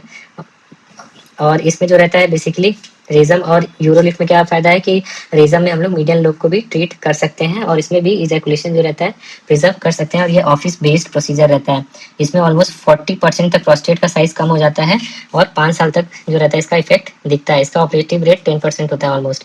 आईटेंड की बात करें तो ये भी एक ऑफिस बेस्ड प्रोसीजर है। इसमें भी सेक्सुअल फंक्शन प्रिजर्व रहता है, और ये जो रहता है इसमें टेम्पररी डालते हैं और बाद में इसको सिंपली रिमूव कर देते हैं। इसमें शॉर्ट टर्म जो रहता है सिम्टम इंप्रूवमेंट मिलता है। फिर प्रोस्टेटिक आर्टरी इम्पोलाइजेशन की बात करें तो ये जो रहता है रिकमेंडेड नहीं है बाई AUA। इसका आउटकम भी काफ़ी इंफीरियर है TURP के लिए। ये तब यूज़ करते हैं जब कोई पेशेंट पुअर सर्जिकल कैंडिडेट है। फिर बोटॉक्स की बात करें तो ये भी रिकमेंडेड नहीं है। और स्टेंट की बात करें तो ये ब्रिज थेरेपी की तरह हम लोग इसको यूज़ करते हैं। इसका मेन प्रॉब्लम रहता है कि स्टेंट माइग्रेट कर जाता है और पेशेंट को डिस्कम्फर्ट होता है, तो ये यूजुअली जो पेशेंट अनफिट रहते हैं सर्जरी के लिए उसमें यूज़ करते हैं। और TOMT की बात करें जो हीट देते हैं वो तो ऑब्सोलीट है, उसको बिल्कुल भी यूज़ नहीं करते हैं। तो अगर हम बात करें एक्वाएब्लेशन, तो ऑलमोस्ट जितने भी प्रोसीजर होते हैं सबसे ज़्यादा अगर IPSS का इम्प्रूवमेंट देखा जाए तो एक्वाएब्लेशन से होता है, उसके बाद रेजम से होता है। ऑलमोस्ट 15 से 20 पॉइंट्स कम होता है, जबकि 10 to 15 पॉइंट्स रेजम में होता है, और सब में नियर अबाउट 10 का होता है जो रिकमेंडेड है। अगर बोटॉक्स और स्टेंट की बात करें तो उसमें कुछ खास बेनिफिट नहीं होता है। क्यूमैक्स फ्लो की बात करें तो क्यूमैक्स फ्लो भी इसमें ऑलमोस्ट 15 ml पर सेकेंड इम्प्रूवमेंट होता है, और सब में ऑलमोस्ट 5 ml के आसपास इम्प्रूव होता है। इजैकुलेशन ऑलमोस्ट प्रिजर्व रहता है। सबसे बेस्ट अगर बात करें तो यूरोलिफ्ट रहता है, प्रिजर्व रहता है। और एक्वाएब्लेशन जो रहता है उसका डेटा काफ़ी एक्सीलेंट है और वो रिकमेंडेड भी है। बाकी TUMT जो रहता है ये सब रिकमेंडेड नहीं है, बोटॉक्स भी रिकमेंडेड नहीं है। स्टेंट को हम लोग जो रहता है ब्रिज थेरेपी की तरह यूज़ करते हैं। अगर कॉम्प्लिकेशन की बात करें तो एक्वाएब्लेशन में जो रहता है, एक्वाएब्लेशन यूरोलिफ्ट कोई भी प्रोसीजर हो उन सब में जो रहता है कॉम्प्लिकेशन हिमेचूरिया होता है। यूजुअली हिमेचूरिया रहता है। अब पेशेंट को इरिटेशन हो सकता है, डिसयूरिया हो सकता है, तो हिमेचूरिया डिसयूरिया बहुत ही ज़्यादा कॉमन कॉम्प्लिकेशन है। फिर एक्वाएब्लेशन में जो रहता है ब्लीडिंग हो सकती है, क्योंकि इसमें बाद में हमें फल्ग्रेशन करना रहता है, वो नहीं करें तो ब्लीडिंग हो सकती है। फिर जो यूरोलिफ्ट है उसमें इम्प्लांट का माइग्रेशन हो सकता है। रीजम के केस में कई बार रिटेंशन में पेशेंट रहता है जो कि शॉर्ट टर्म रहता है। आईटिड में जो रहता है उसमें डिवाइस डिस्प्लेस कर सकती है। प्रोस्टेटिक आर्टरी इम्बोलाइजेशन में जो रहता है पोस्ट इम्बोलाइजेशन सिंड्रोम होता है, पेशेंट को UTI डेवलप कर सकता है। और कई बार जो रहता है जहाँ पे इम्बोलाइजेशन चाहते थे वहाँ पे नहीं होता है, तो उसको बोलते हैं नॉन टारगेट इम्बोलाइजेशन, और ऐसे में स्कीमिया डेवलप हो सकता है। बोटॉक्स का उतना कुछ खास इफेक्ट नहीं रहता है। स्टेंट से इरिटेशन और इन्फेक्शन होता है, वो भी माइग्रेट कर सकती है। और TUMT इसलिए यूज़ नहीं करते क्योंकि उसमें यूरेथ्रल स्ट्रक्चर बनाता है। तो अगर हम बात करें कि हमें इजैकुलेशन प्रिजर्व करना है तो हम लोग यूरोलिफ्ट रहता है, आइडियल प्रोसीजर रहता है। वो नहीं है तो रेजम एक्वाएब्लेशन यूज़ कर सकते हैं। बहुत बड़ा ग्लैंड है, मोर देन 100 ग्राम, तो एक्वाएब्लेशन बेस्ट है। अगर मीडियम लोब ऑब्स्ट्रक्ट कर रहा है तो हमें यूरोलिफ्ट नहीं यूज़ करना है, बाकी उसके अलावा एक्वाएब्लेशन रेजम यूज़ कर सकते हैं। अगर पेशेंट एंटी कोआगुलेशन पे है तो उसमें हम लोग एक्वाएब्लेशन यूज़ नहीं करते हैं, हम लोग रेजम यूज़ कर सकते हैं, यूरोलिफ्ट यूज़ कर सकते हैं। अगर यंग पेशेंट है जिसको फर्टिलिटी इजैकुलेशन चाहिए तो यूरोलिफ्ट यूज़ करना है। पुअर सर्जिकल कैंडिडेट है तो हमें स्टेंट यूज़ करना है या इम्बोलाइज कर सकते हैं। और अगर पहले सर्जरी हो चुकी है, रिकरेंस है, तो एक्वाएब्लेशन। और TURP के आसपास अगर कोई है तो वो है एक्वाएब्लेशन। तो अगर सर्जरी की बात करें तो सर्जरी कब करते हैं, तो सर्जरी अगर हम बात करें तो यूजुअली सर्जरी का इंडिकेशन जो रहता है वो होता है ऋषि।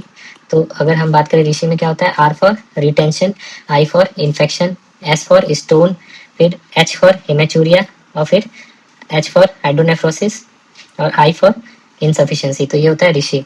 तो क्या क्या इंडिकेशन होता है सर्जरी का, ऋषि याद रखना है।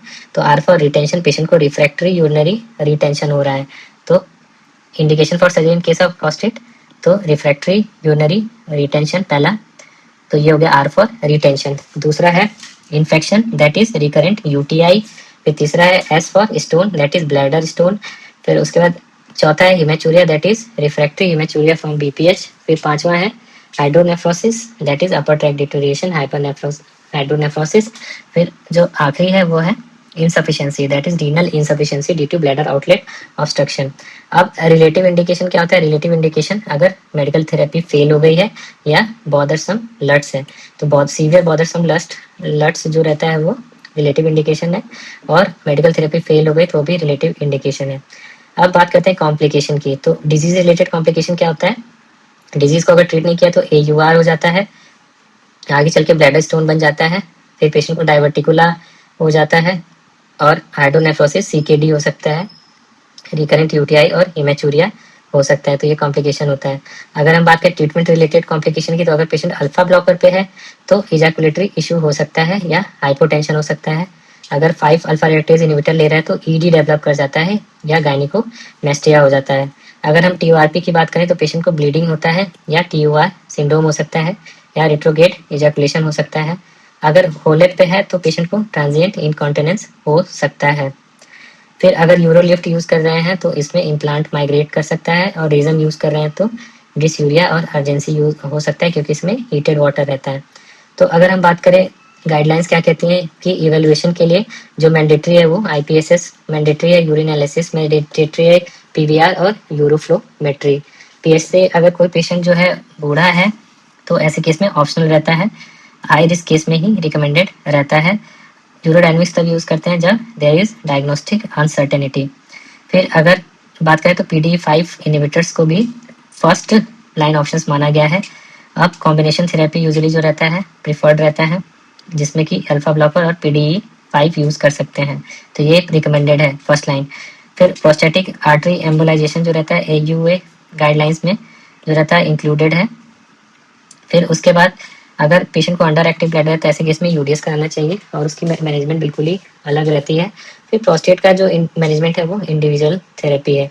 अब रिसेंट एडवांसेस की बात करें तो रिसेंट एडवांसेस में जो प्रोस्टेट का वॉल्यूम एस्टिमेशन है वो हम लोग AI बेस्ड अल्ट्रासाउंड मशीन आ गए हैं उस पर करते हैं। फिर कुछ मॉलिकुलर बायोमार्कर्स होते हैं उनको यूज करते हैं टू प्रेडिक्ट द प्रोग्रेशन, और प्रोस्टेट फिनोटाइपिंग की मदद से हम लोग पर्सनलाइज थेरेपी दे सकते हैं। तो क्या क्या रहता है? प्रिसीजन यूरोलॉजी में क्या हो गया कि प्रिसीजन बढ़ा दिया हमने कैसे? With the help of AI based ultrasound. दूसरा हम लोग मॉलिकुलर बायोमार्कर्स यूज करते हैं, और तीसरा प्रोस्टेट फिनोटाइपिंग की मदद से हम पर्सनलाइज थेरेपी करते हैं।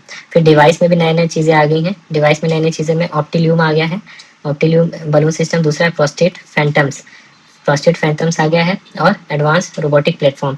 तो प्रोस्टेट फैंटम्स क्या होता है? प्रोस्टेट फैंटम्स में हम लोग बेसिकली ये जो रहता है प्रोस्टेट फैंटम ये डमी है जिसमें हम लोग TURP या कोई सर्जरी जो होता है सीखना रहता है तो सीखते हैं, तो ये डमी होता है। फिर एडवांस रोबोटिक प्लेटफॉर्म्स आ गए हैं जिसमें हम लोग हाइड्रो डिसेक्शन करके सीख सकते हैं। फिर ऑप्टिल्यूम आ गया है। ऑप्टिल्यूम जो रहता है BPH बलून सिस्टम, जो हमने ऊपर देखा था कि ऑप्टिल्यूम में जिसमें 2 बलून रहती हैं तो ड्रग जो कोटेड रहता है वो रिलीज होता है। फिर अगला इंपॉर्टेंट पॉइंट्स की अगर बात करें तो BPH जो रहता है बेसिकली ट्रांजिशन जोन में होता है, DHT एजिंग और इन्फ्लेमेशन की वजह से होता है। सिम्टम्स के लिए IPSS score, quality of life index जरूरी होता है। इन्वेस्टिगेशन के लिए यूरिन एनालिसिस, PSC, PVR और यूरोफ्लोमेट्री। 2 कंपोनेंट होते हैं, स्टैटिक कंपोनेंट और डायनेमिक कंपोनेंट होते हैं। अल्फा ब्लॉकर से क्विक रिलीफ मिलता है, 5 अल्फा रिडक्टेज से ग्रैंड स्लिंक होता है। फिर TURP की बात करें तो गोल्ड स्टैंडर्ड है, और होलेप की बात करें तो साइज इंडिपेंडेंट लेजर इन्यूक्लिएशन है। यूरोलिफ्ट और एक्वा एब्लेशन जो रहता है इजैकुलेशन को प्रिजर्व करते हैं। फिर अगर रिज्म और प्रोस्टेटिक आर्टरी एम्बोलाइजेशन जो रहता है वो एक मिनिमली इन्वेजिव ऑप्शंस हैं, उनको भी यूज कर सकते हैं। सर्जरी जो रहता है यूजुअली इंडिकेटेड रहता है इन केस ऑफ कॉम्प्लिकेशन या फेलियर ऑफ मेडिकल थेरेपी। तो ये जो है क्लैरियस है, ये प्रोस्टेटिक अल्ट्रासाउंड है, और ये हम MRI का AI की मदद से प्रोस्टेट वॉल्यूम निकाल रहे हैं। तो ये सब चीज़ें जो है रिसेंट चेंजेस और एडवांसमेंट है।